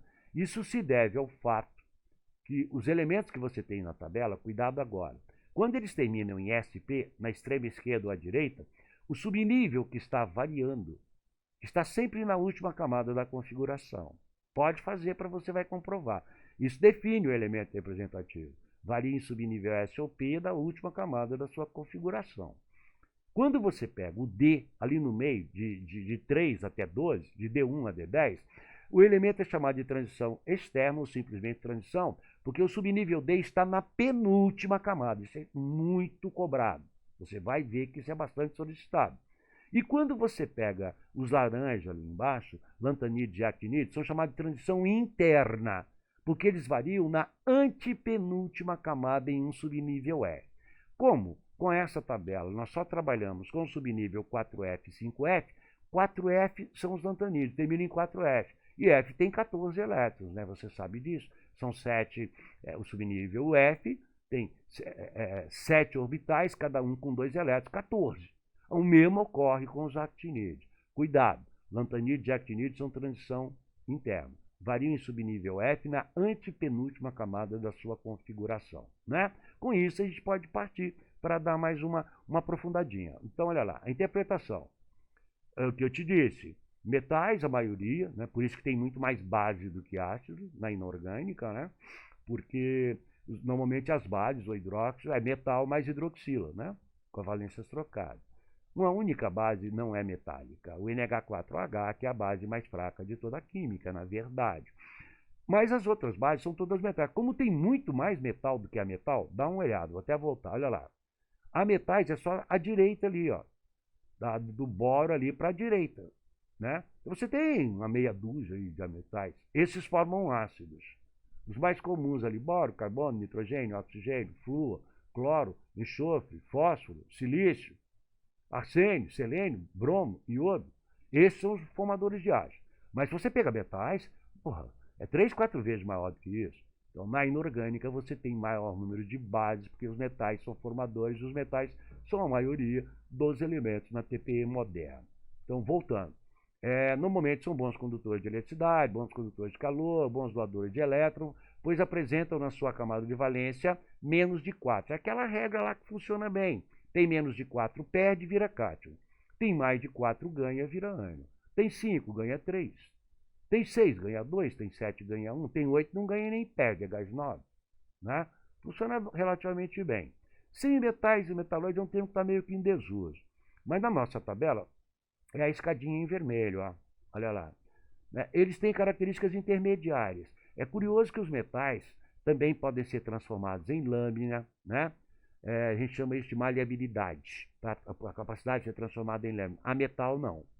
Os metais podem ser transformados em fios, a gente chama isso de ductilidade. Os ametais, não. Os semimetais, né? Ou metalóides, o nome que se dava antigamente, eles têm umas aplicações muito interessantes, porque alguns deles se comportam ora com metal, ora com metais. Então, é o ideal, por exemplo, para produzir equipamento eletrônico. Porque você usa um condutor metálico, ele conduz bem a eletricidade, mas vai conduzir muito bem o calor também. Né? E por efeito Joule vai dissipar energia desnecessária. Tu pega, por exemplo, o silício. Olha aí, a revolução do silício na eletrônica. Porque o silício, ele conduz muito bem a eletricidade, mas ele conduz mal o calor. Então ele é intermediário, tem características de metais e ametais. O germânio também, os dados que eu tenho, é que o germânio é melhor ainda do que o silício, que alguns caças de última geração utilizam nos circuitos lá, utilizam o germânio, que funcionaria melhor do que o silício. Ametais, o oposto dos metais, né? Não conduz eletricidade, chegam a ser isolantes. Olha o caso do carbono. A capinha dos fios de eletricidade metálica é de composto de carbono. É plástico, é polímero. Por quê? Para isolar. Enquanto os metais são bons condutores, normalmente os metais são isolantes. Não conduzem calor, não conduzem eletricidade, normalmente são bons receptores de elétrons, porque tem mais de 4, né? 5, 6 ou 7, tá? Entre 4 a 7 na valência. Gases nobres, já comentamos, já são estáveis e tal, tranquilo, tá ok. Continuando. Algumas famílias notáveis da TPE. A 1A, os metais alcalinos, todos apresentam um elétron desemparelhado em um subnível S. A gente fala um elétron celibatário. Celibatário é aquele que não casou, né? Está sozinho lá no orbital, pronto para fazer uma ligação. Você deve ter visto no seu curso aí de Química do Médio que as ligações covalentes comuns são sempre feitas por elétrons celibatários. Elétrons que estão sozinhos no seu orbital, né? Tá. Então, na 2A, subnível S com 2, subnível S está pleno, né? Normalmente, esses da 1 e da 2, quando se ligam com a metais, formam os compostos iônicos. Eles perdem um ou dois elétrons, se transformam em cátions, o ametal recebe esses elétrons, se transformam em ânion, é o que caracteriza a ligação eletrovalente, ou ligação iônica, né? Não se formam moléculas, não tem molécula em composto iônico. São agregados de cátions e ânions que se mantêm unidos por atração eletrostática. A6, os calcogênios ou chalcogênios, também é uma notória. Tem 6 na última, né? Por isso que quando você vai olhar, ver o oxigênio, vai calcular o NOx, o número de oxidação lá num composto, se ele está ligado a um outro elemento, se é um composto binário, então o oxigênio é menos 2. Muita gente não enxerga por quê? Porque ele tem 6 na última e ganha 2. Eletro é carga negativa, né? Tá. A 17 são os halogênios, famosos. 7 na última, né? Altamente reativos, alta eletronegatividade, já vamos ver. Nobres ou inertes, ou é o hélio, que tem o S completo. Os outros apresentam 2 no S e 6 no P, 8 na valência, daí que nasce a famigerada regra do octeto, né? Que também funciona relativamente bem, mas não pode ser aplicada sempre. Podemos dividir os elementos em função do subnível que varia. Típicos ou representativos, já comentei. Variam em S ou P. Quer dizer, típico ou representativo está à esquerda e o subnível S mais energético, que está variando, está na última camada da distribuição. Essa conceituação aqui é muito interessante. A transição externa, ou transição, varia em subnível D, na penúltima camada. Por isso, quando você faz a distribuição, tu vai até a camada posterior ao subnível que está variando. Muitos exercícios são baseados nisso. Elementos de transição interna, aqueles dois da laranja de baixo que eu te mostrei, lantanídeos e actinídeos. Os lantanídeos terminam em 4F, os actinídeos em 5F. Notou? Há uma correlação íntima entre os subníveis energéticos e a tabela periódica. São fatos concomitantes que se completam. Como ele fornece a tabela, é legal você usar isso. Ganha tempo. Lantanídeos e actinídeos são duas séries destacadas. Parará, já comentei com você. Estão compreendidos entre o bário e o rádio. Depois você dá mais uma olhada entre o rádio e o Rutherford. Era isso daí. A relação entre os subníveis e a... Agora, eu te aconselho, essa tabela você precisa, quando chegar na prova, eu vou te dar um conselho legal. Você sabe que eu sou professor há mais de 40 anos, né? Eu dou 8 disciplinas, já ministrei 8 disciplinas, mas eu gosto mesmo de química, entendeu? Química, biologia, física, matemática, anatomia, bioquímica, mas eu gosto de química, né? Cadê aquela coisa mesmo ali da vocação? E eu costumo dizer o seguinte, ó, como ele te dá a tabela, a primeira coisa que você faz, enquanto os caras estão conversando abobrinha ali no início da prova, dando aquelas explicações, tu já sabe tudo, pega a tabela da prova de química e faz isso, ó. Tu vai livrar a cara, no mínimo, tu vai ganhar uns 5, 6 minutos na resolução dos problemas. Especialmente se pintar problema direto em cima de configuração, números quânticos, ligações químicas. Então veja, subnível S à esquerda, S1, S2, não é difícil. P à direita, P1, P2, P3, P4, P5, P6, exceto o L com S2. No meio, D1, D2, D3, D4, papapá, tá? E abaixo lá, no centro já foi, D1 a D10. Abaixo 4F e nos actinídeos 5F. Isso vai facilitar um monte a resolução dos problemas, como você vai ver aqui na sequência. Então vamos para frente. Agora, um outro tópico legal. Depois a gente faz exercício essa parte junto com as propriedades periódicas e aperiódicas. Então, aqui é uma discussão interessante, porque a tabela foi feita para isso, né? Existem propriedades que a gente chama de periódicas e aperiódicas. Algumas eu, inclusive, Eu digo, não é nem periódica e nem aperiódica, é propriedade física, tipo densidade, ponto de fusão, ponto de ebulição, mas eles colocam. Então nós vamos interpretar segundo o que se pede para você. Quando é que uma propriedade é periódica ou aperiódica? Por exemplo, tu nota que a propriedade que você está vendo aí, é a variação do número atômico, ou melhor, da massa atômica na ordenada, em função do número atômico na abscissa. O que você não precisa ter PhD em química para interpretar o gráfico. Simples. Pô, professor, o que eu estou vendo aqui é que quanto maior o número atômico, maior a massa. Perfeito. Há algumas exceçõezinhas? Nem chegam a ser exceções. São desconsideráveis. Mas você pode afirmar que, genericamente, quanto maior o número atômico, maior a massa atômica. Pô, isso não está variando periodicamente. Isso é uma proporção linear, né? Diretamente proporcional o número atômico e a massa. Quando for assim, ela não é periódica. Periódica é quando ela aumentar e diminuir periodicamente nas séries em função do Z. Tu vai entender melhor na frente. As propriedades aperiódicas que podem aparecer para você, eu fiz uma pesquisa nisso aqui bastante profunda, ou pelo menos bastante demorada, é exatamente o calor específico. O primeiro que ele vai te dar uma pegada é no calor específico, né? E a outra é a massa atômica que eu usei para definir. Isso não é propriedade periódica. Ela está crescendo de forma constante. Uma é função direta da outra. Então, o aumento do número atômico leva ao aumento da massa. Isso não está variando periodicamente. É uma variação linear. As duas aperiódicas cobradas são a massa atômica, que eu te mostrei, e o calor específico. O calor específico é exatamente o contrário. Quanto maior o número atômico, menor o calor específico do elemento. Então, massa atômica aumenta com Z linearmente. Calor específico diminui com Z linearmente. Não são propriedades periódicas. Elas são aperiódicas. A variação é linear. Tá, vamos lá?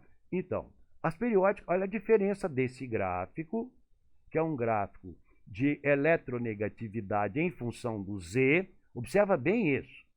Para esse, que é a massa atômica em função do Z. Fica claro que a primeira propriedade é aperiódica e que a segunda não está variando linearmente. Note que na medida que o Z aumenta, ela aumenta, diminui, aumenta em períodos, nos períodos, nas séries. Então, o eixo X, o aumento do Z, é acompanhado por uma variação periódica e não linear. Cuidado com a conceituação, né? Então, note que a eletronegatividade que eu usei para exemplo, ela aumenta e diminui em função do aumento do Z. Ela é uma propriedade periódica. Vamos ver quais são, né? Então já vamos entrar direto na eletronegatividade que eu usei de exemplo. O que é a eletronegatividade? Ela expressa a tendência maior ou menor de um elemento em receber elétrons. E aqui é a regra de mercado. Quanto mais você quer, mais você paga, tá? Por determinada coisa. Note que os elementos de maior eletronegatividade estão exatamente à esquerda e acima, óbvio, exceto gases nobres. Não há sentido de se falar em eletronegatividade para gás nobre. Se a eletronegatividade expressa a tendência em receber ou tomar elétrons de alguém, o gás nobre já está na boa, está na dele, está estável. Então, no gás nobre, você não tem como expressar a eletronegatividade, não existe. E nem a eletropositividade. Ele não tem propensão para perder ou para ganhar. Um outro comentário interessante é que aqui você pode associar o caráter ametálico e a reatividade dos ametais. Quanto mais ametal, mais eletronegativo. E entre os ametais, os mais reativos são os de maiores eletronegatividade. Compostos de flúor, por exemplo, que é o elemento de maior eletronegatividade, normalmente você tem dificuldade. A reação é tão violenta que acaba destruindo o produto. E o raciocínio é contrário, né? Inverso. E quem é o elemento menos ametal? Olha lá, é o frâncio, porque ele é o mais metal. Tá? Então, a eletronegatividade, isso é muito importante em ligações, tá? Polaridade, apolaridade, geometria molecular, então a gente aplica muito isso. Tá, a segunda, então associa a eletronegatividade com caráter ametálico. A segunda é a eletropositividade. É a tendência maior ou menor de um átomo em perder elétrons. Quem é que perde elétrons? Metais. Por quê? Porque tem menos de 4. Então é mais fácil perder 1, 2, 3 do que ganhar 1, 2, 3. Tu percebeu? Se ele tem 3 na última, ele perde os 3. porque senão ele teria que ganhar 5. Então, observe que a tendência maior ou menor de um átomo em perder elétrons, quanto maior a eletropositividade, maior o caráter metálico. E aqui tem uma curiosidade também. Veja que o mais eletropositivo é o frâncio. É o mais metal dos metais, o frâncio. E o frâncio é o elemento mais fácil de você arrancar um elétron dele. Por quê? Porque ele é muito grande. Ele é o maior átomo aí da tabela. Você vai ver que o maior raio atômico é o dele também. Então, por isso que o frâncio ioniza facilmente. É metal, só tem um, o elétron está muito distante do núcleo. É assim que você deve interpretar as propriedades, não decorando, correlacionando. Eletropositividade é o mesmo que caráter metálico. Ah, entendi. Por que o metal, que o elétron está muito distante do núcleo, se torna mais facilmente um cátion. Isso ajuda muito também lá em número de oxidação, né? Ali o gráfico também não há sentido em falar de eletropositividade para gases nobres. Potencial ou energia de ionização. Aqui tem um primeiro potencial, um segundo, um terceiro, a gente vai comentar. Eu estou falando do primeiro. O potencial é a energia que você precisa para retirar um elétron de um átomo neutro. Quer dizer, o que ele está aplicando aqui no conceito? Rutherford Bohr. Eu dou energia e o elétron salta. Se eu der muita energia, o elétron vai tão longe que o núcleo não consegue buscá-lo de volta. E forma-se um íon positivo, que é o cátion. Observe que aqui entram os gases nobres. Por quê? O que é mais difícil? Tirar um elétron de um metal ou de um ametal? De um ametal. Porque o ametal não quer perder elétrons, ele quer ganhar. O metal, alguns metais você passa a mão, ele perde elétron. Um fio de cobre desencapado, estendido ao vento, se você botar um milivoltímetro, você vai ver que o vento arranca elétrons do cobre. O vento consegue arrancar ionizando. É um dos grandes problemas, por exemplo, em aviação. O atrito com o ar vai ionizando ali o material da fuselagem, né? Helicópteros, enfim. Então, metais tendem a perder facilmente. Então, o potencial, a energia de ionização de um metal é baixa. Ele já está louco para perder o elétron. Às vezes um toque da tua mão, o calor que você sente é o suficiente para ionizá-lo. Já o metal não quer perder, ele quer ganhar. Então você vai ter que meter energia para tirar. Então, quanto maior a eletronegatividade, maior o potencial. Mas aqui um detalhe curioso, é que entram os gases nobres, que não entravam na eletronegatividade e na eletropositividade, por não terem propensão para perder nem ganhar. Então imagina, quem são os elementos mais difíceis de arrancar elétron? O flúor, por exemplo. Porque ele é pequeno, porque ele tem alta eletronegatividade, mas os gases nobres têm um potencial ou energia de ionização muito maior do que os halogênios, porque eles já são estáveis. Então, os ametais têm os maiores potenciais porque querem ganhar e não perder. Eu tenho que dar energia para o elétron se afastar do núcleo. Os gases nobres são maior ainda do que os ametais porque eles já são estáveis. Uma observação curiosa é que uma vez que você arranque um elétron de um determinado elemento, qualquer que seja, metal ou metal, para arrancar o segundo vai ser muito mais difícil. É coerente, é lógico, né? Porque tu tirou o elétron, mas o número de prótons continua o mesmo. A força de atração entre o núcleo de resultante positivo e o elétron negativo, ela aumenta, porque agora o mesmo número de prótons está atraindo um número menor de elétrons. Então o segundo potencial é sempre maior que o primeiro. O terceiro é sempre maior que o segundo. Tirou um elétron, é mais difícil tirar o segundo. Tirou o segundo, é mais difícil ainda tirar o terceiro. Aqui eu coloquei as observações, né? É bom você dar uma repassadinha, mas também é coisa simples. Vamos para frente que tem coisa mais importante. Tá. A eletroafinidade ou afinidade eletrônica. Estar afim de elétron. Quem está afim de ganhar elétrons? A metais. Aqui também é regra de mercado. Um flúor, por exemplo, está desesperado para arrumar um elétron. Ele só precisa de um.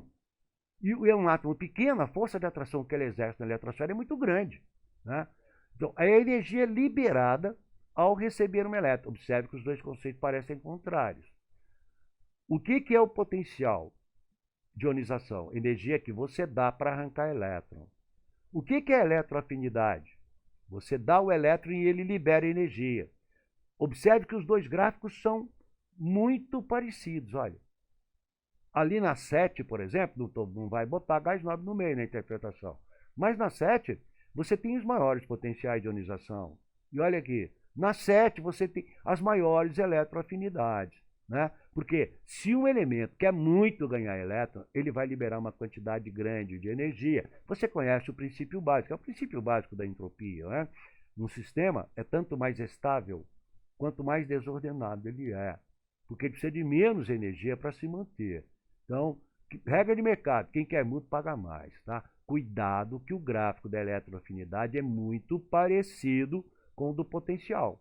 Só que no potencial entram gases nobres, na eletroafinidade, obviamente que não. Tranquilo? Tá. Deixei um comentário aí para você. Eu considero essa propriedade, eu particularmente, a propriedade que a mim, por exemplo, me ajudou mais na minha época de estudar química. Quando eu entendi o raio atômico, eu entendi todas as outras propriedades sem nenhuma necessidade de decorar. Os elementos de maiores raios atômicos são os que apresentam o maior caráter metálico, óbvio. Se eles têm um raio grande, o elétron está... Quando eu entendi isso, ficou muito fácil. O elétron está muito longe do núcleo. A força de atração, ficar Q1, Q2 sobre D2 é menor. É mais fácil tirar. Então você vê que o raio atômico, o gráfico coincide com o da eletropositividade do caráter metálico. Ó. Muito interessante, tá? E é fácil de interpretar que o raio atômico na família é fácil. Ele cresce de cima para baixo. Por quê? Porque está aumentando o número de camadas. Né? Por exemplo, na família 1A, o lítio só tem 2 camadas, o sódio já tem 3. O frâncio tem 7. Então está aumentando o raio. Agora, o problema é interpretar no período. A maior parte das confusões vem daqui, mas é só você pensar o seguinte. Tu pega um período qualquer aí, por exemplo, o segundo período. Você tem ali o lítio, o magnésio, os mais notáveis, né? O boro, o carbono, o oxigênio, o nitrogênio, o flúor e o neônio. Todos têm apenas 2 níveis, 2 camadas. Então, o aluno incauto aqui, ele pensa, no segundo período, todo mundo tem 2 níveis, 2 camadas. No terceiro, 3. No sétimo, 7. Todo mundo. Então, todo mundo deve ter o mesmo tamanho. Não. Porque aqui entra a lei do Moseley. Quando você anda da esquerda para a direita no período, está aumentando o número atômico, o número de prótons. Então, embora você tenha no mesmo período o mesmo número de camadas, a carga nuclear está aumentando e a força de atração está aumentando. Isso faz com que da esquerda para a direita aumenta o Z, vai diminuindo o raio. Então, guarda assim que você não esquece. O mais metal dos metais é o frâncio. O mais eletropositivo da tabela é o frâncio. O maior raio da tabela é o frâncio. As 3 coisas, elas se completam. Né? Esses raciocínios ajudam muito. Cuidado com a variação do raio. Ele diminui da esquerda para a direita. Porque da esquerda para a direita aumenta o Z, a carga nuclear. Como o número de camadas é o mesmo num determinado período, há uma compactação, uma diminuição do raio. Tranquilo? Tranquilo, né? Aqui uma tabelinha bonita que a minha produção encontrou aí para vocês, mostrando, olha lá, vermelhão lá embaixo, olha aí lá, o frâncio lá, tá? Aqui, ponto de fusão e ponto de ebulição, eu particularmente considero que isso não é propriedade nem periódica nem aperiódica, para mim é propriedade física, mas nos conteúdos de vocês ele dá como propriedade periódica. Porque ela dá como periódica, porque ela não é aperiódica, entendeu? Mas eu acho que ponto de fusão e ebulição são propriedades físicas. Mas tudo bem, vai lá. Você sabe que o ponto de fusão é a temperatura na qual ocorre a passagem em condições padrão, né, do estado sólido para o líquido. E o de ebulição é a temperatura na qual, em condições padrões, ocorre a passagem de líquido para gás ou para vapor. Mudança de estado, bererê, bererê, tu está vendo aí? Olha a variação. O elemento de maior ponto de fusão e ebulição que existe na Terra, hoje com elementos produzidos aí em laboratório, você teria, se tiver alguém ali abaixo ali do wolfrânio, ou se aumentar muito a tabela, a gente vai ter que fazer uma releitura. Mas o wolfrânio é o tungstênio, tá? O nome oficial dele é tungstênio, mas antigamente era wolfrânio. Ele é o elemento de maior ponto de fusão e de ebulição que nós conhecemos. Olha, para derreter, precisa de 3.500 graus quase. Para você passar ele para gás, 5.500 graus. Então você tem a temperatura ali de coroa do Sol, né? Esse elemento ele foi muito usado antes naquelas lâmpadas antigas, lembra?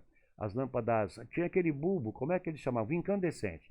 Aquele filamento da lâmpada era tungstênio, porque a temperatura dentro daquela lâmpada, ela chegava a absurdos 2.000 graus. Que isso, Dimas? Ia derreter o vidro? Não. Aquela lâmpada tinha um vácuo.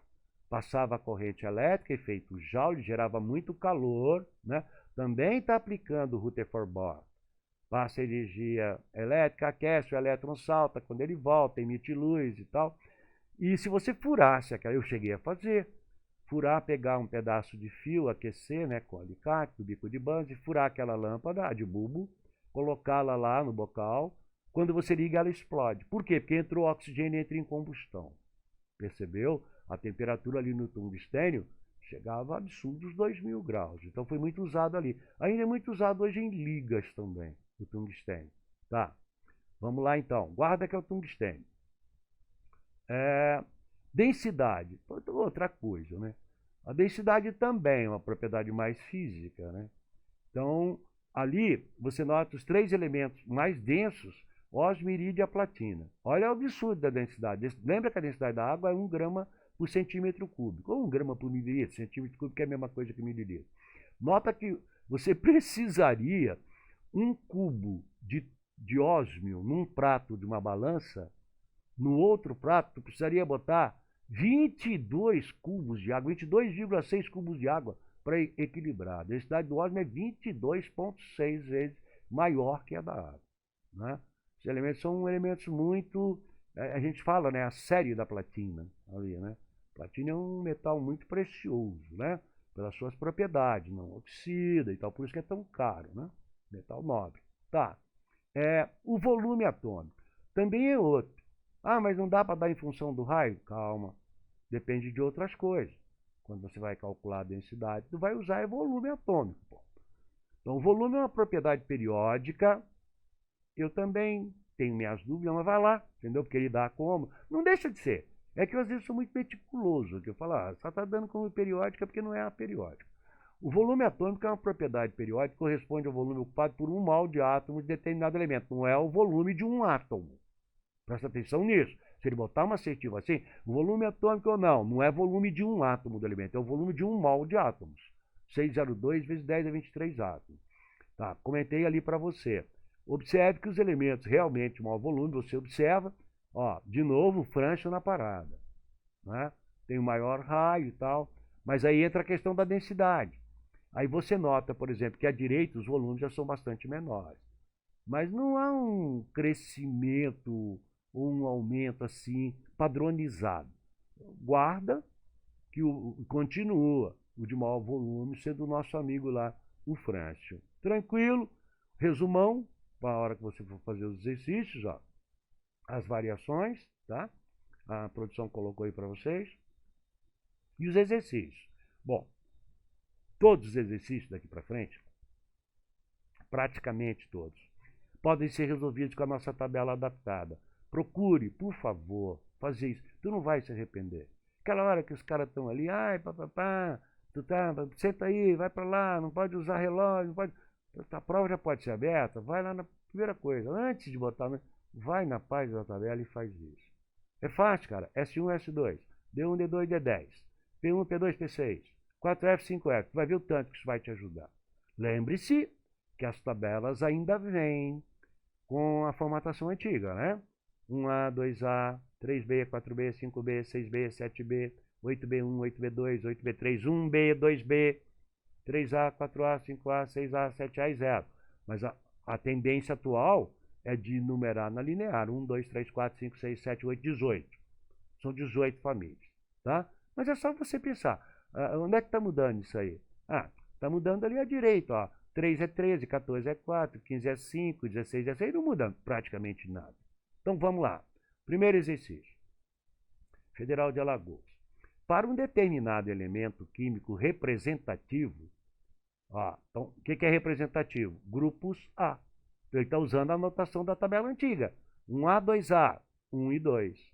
3A, 13. 4A, 14. 5A, 15. Não tem dificuldade. O número de camadas eletrônicas é o número do período. O elemento químico com configuração 1S2, 2S2, parará, parará, ele pergunta, está situado onde na tabela, pelo amor de Deus, né?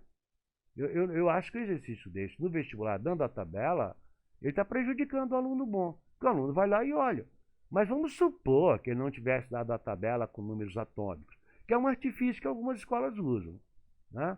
Não dá o número atômico e nem o PA, só dá a tabela, para ver se o aluno sabe aplicar. Observe que a configuração ali, ela está terminando, olha, em 3D10. Não, senhor, está em 4P3. Não. Lembra lá de números quânticos? 3D, olha lá, é 3 mais 2, cara. Olha lá. Eu tenho 3D10, 4P3. Tá. Então, qual é o subnível que está variando na real? Nós temos que fazer a configuração. Observe que o D está completo.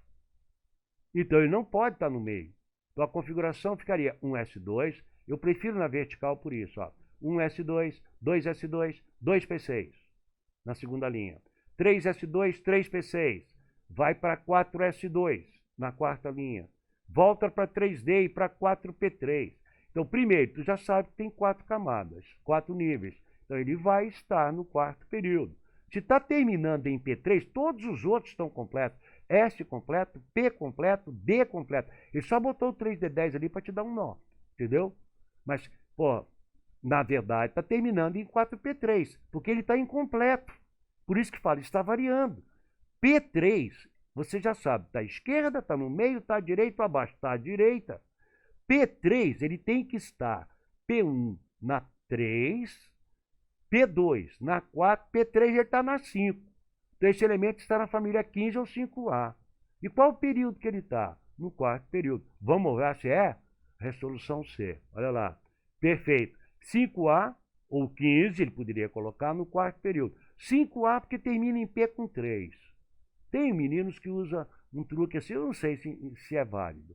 Ah, quando termina em P eu somo 2. Funciona. Terminou P3 mais 2 é 5. Terminou P4 mais 2 é 6. Terminou P5 mais 2 é 7. Funciona. Mas eu acho que não tem necessidade. Terminou em P3 é a terceira família à direita. P1, P2, P3. 3, 4, 5. Como antigamente era 5, 5A. Por que quarto período, professor? Porque tem 4 camadas. Tem a camada K, a L, a M e a N. Cravamos na C. Percebeu? Mas eu acho que dar uma tabela periódica como a minha aqui e cobrar uma questão dessa, você está prejudicando o aluno bom. Se sou eu elaborando uma questão dessa, eu já trabalhei muito em elaborar questões para concurso. Hoje não faço mais, porque eu voltei para a ativa aí no presencial, né, umas turmas aí muito excepcionais, muito boas, e eu acho meio antiético, para não falar outras coisas, né? Porque a gente sempre tem assim, vai fazer uma prova, com o tempo tu acaba criando, mesmo não querendo, certos vícios de comportamento. Eu, por exemplo, eu gosto muito de fisicoquímica. De cada 10 questões que eu boto 6, 7 de fisicoquímica. Então eu parei, entendeu? Para não ficar também mimimi, né? Mas se sou eu fazendo essa questão, eu jamais daria essa tabela. Eu daria uma tabela só com símbolo, não daria nem Z e nem PA na prova. Sacou? Só para o aluno ali aplicar os conhecimentos dele, saber onde são as famílias. Então, tudo deu a resposta para ele. Mas está valendo. Vamos lá. Exercício 2. De novo a tabela que nós vamos usar. Né, que eu pedi para a minha produção, ó, coloca as tabelas sempre das questões, para eles verem que funciona. O elemento químico cuja configuração eletrônica na ordem crescente de energia, ele termina, ó, o perigo agora. 4S2, 3D3. Agora você nota que quem está variando é o subnível D. Com quantos elétrons está o D? 3. D1 é na 3. D2 é na 4. D3 é na 5. Então, no meio, antigamente era B. 3A, 3B. Hoje seria simplesmente 5. Não teria mais o B. E quantas camadas tem? 4, porque ó, 1S2, 2S2, 2P3. Perdão. 1S2, 2S2, 2P6, 3S2, 3S2, 3P6, 4S2 e 3D3. Então, eu teria 4 períodos, na verdade. Vamos ver se confirma, né?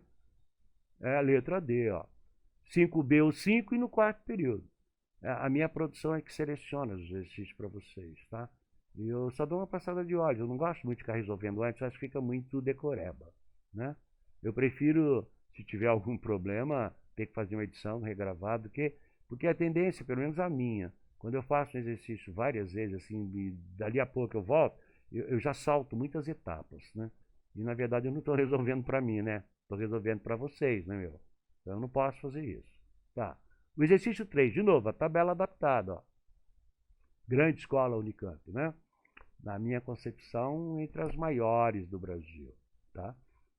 O pessoal da Química lá, eu fiz muitos amigos lá, quando eu estava na USP, o pessoal da Química deles é um pessoal muito bom, né? Pesquisa no geral, é também uma estadual. O subnível mais energético do átomo de um elemento químico é 4p3. Tu já sabe, já matou, é tudo igual, ó. Se é 4p3, a novidade aqui é que ele vai pedir o número atômico, pô, não dá nada, tu já sai matando. Faz o número atômico como? Distribui, preenche por subníveis menos para mais energético, ó.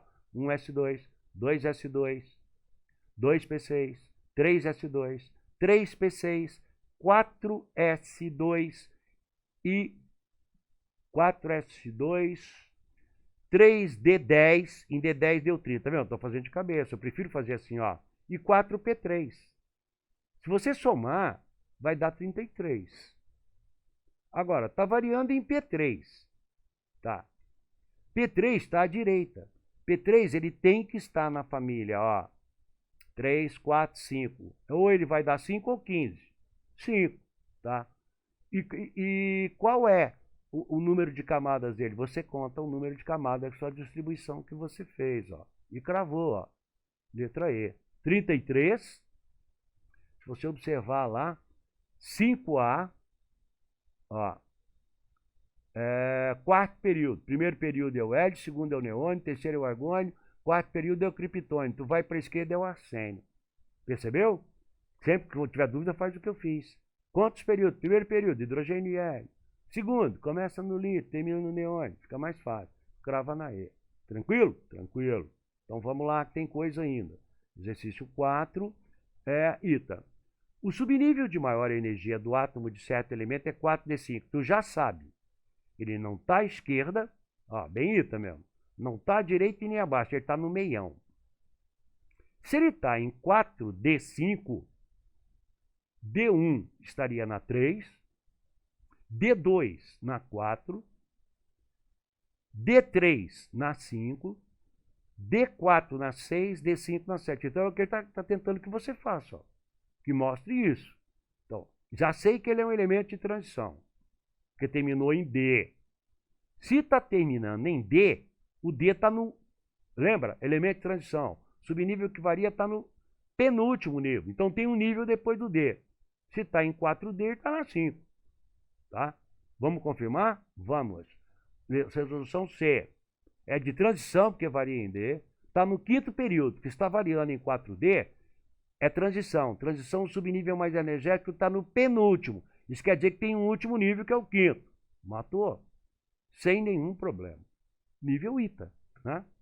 Tranquilo? Tranquilo. Então vamos. 5. Assinale alternativa. Essa escola UDESC é uma escola muito boa aqui de Santa Catarina. É uma universidade estadual, né? A nossa central aqui de aulas do Química Inteligente é aqui em Santa Catarina, em Florianópolis.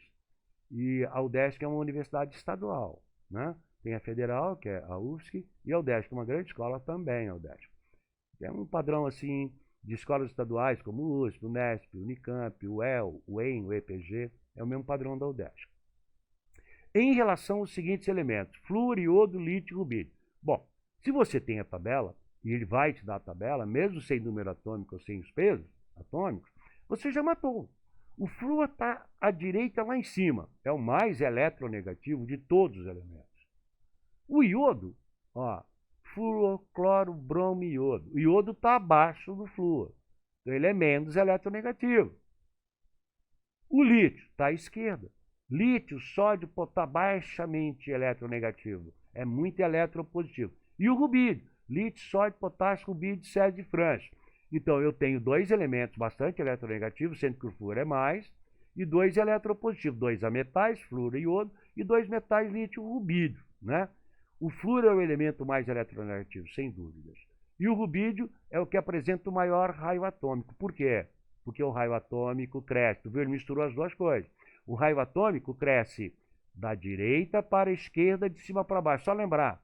Lembra do França, é o maior raio atômico, é a maior eletropositividade e é o mais metal dos metais. Alternativa E. Uma questão também bonitinha. Simplesinha, mas bonitinha. Exercício 6. De acordo com as propriedades periódicas dos elementos, analise as proposições.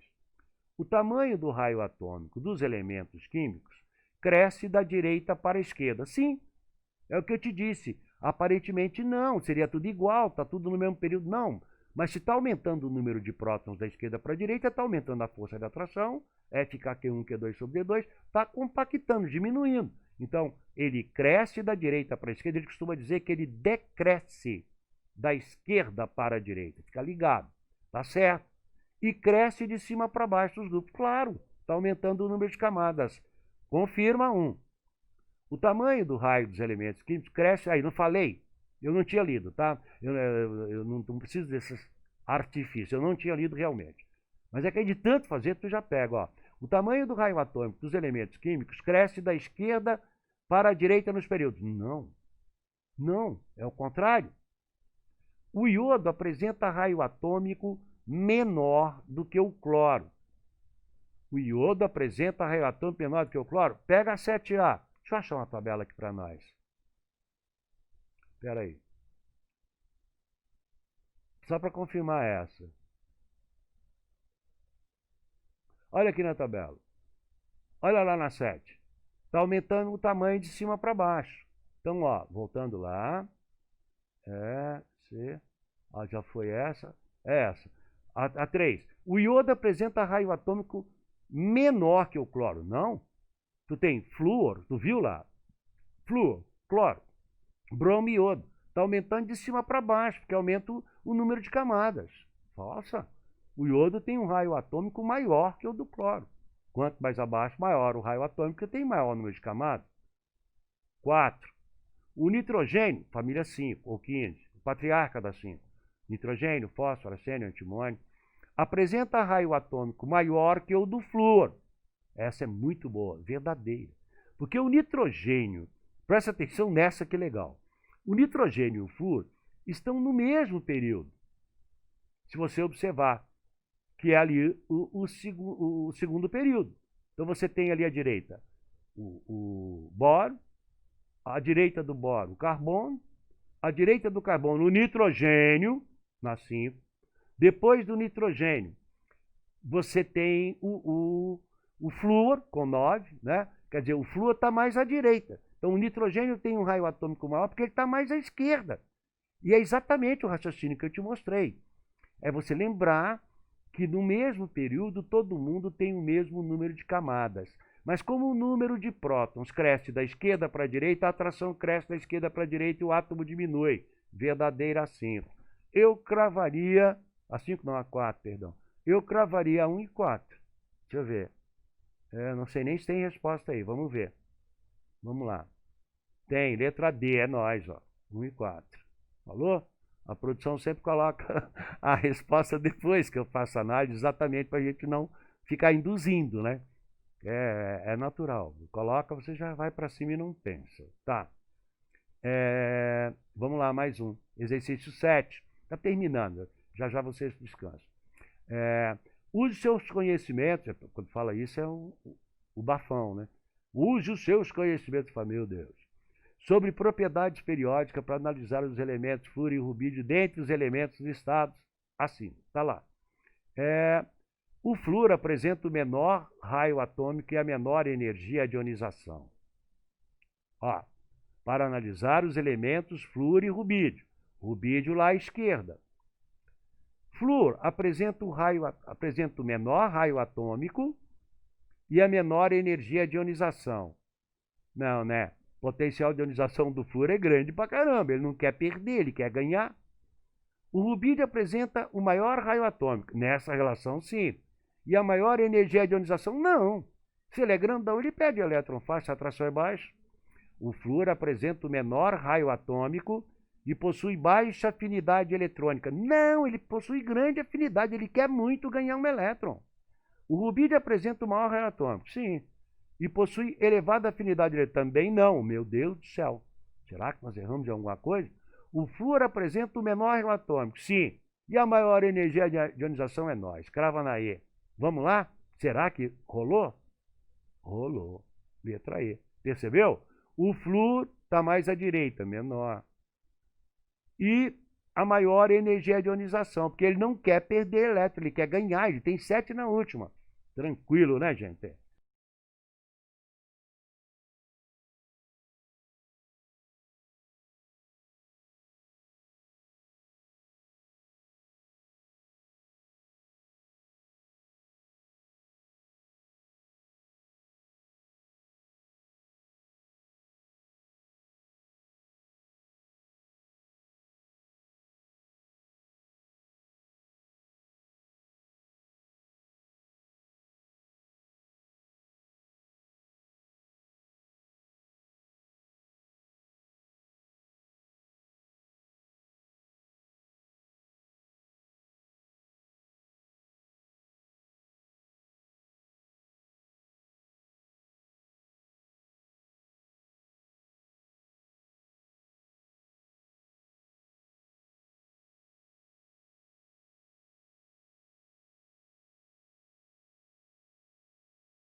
Ok, produção? Ok? Então tá.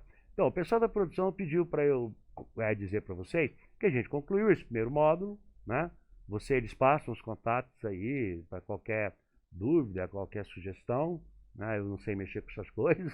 E pediram também para avisar que amanhã, às 19h, nós vamos ter a segunda parte, que, pelo que está programado aqui na nossa agenda, é a parte de cálculo estequiométrico, leis de Proust, leis de Dalton, Lavoisier, reações com rendimento, grau de pureza, reagente excesso, reagente limitante, aquele lá núcleo, né, que todo ano aparece.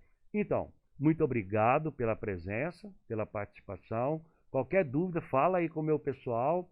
Eles sempre me chamam, o aluno está com dúvida aqui, quando é que pode e tal. Tem um pessoal que nos auxilia. E espero que a gente se veja amanhã às 19h. Muito obrigado, namastê, fiquem com Deus.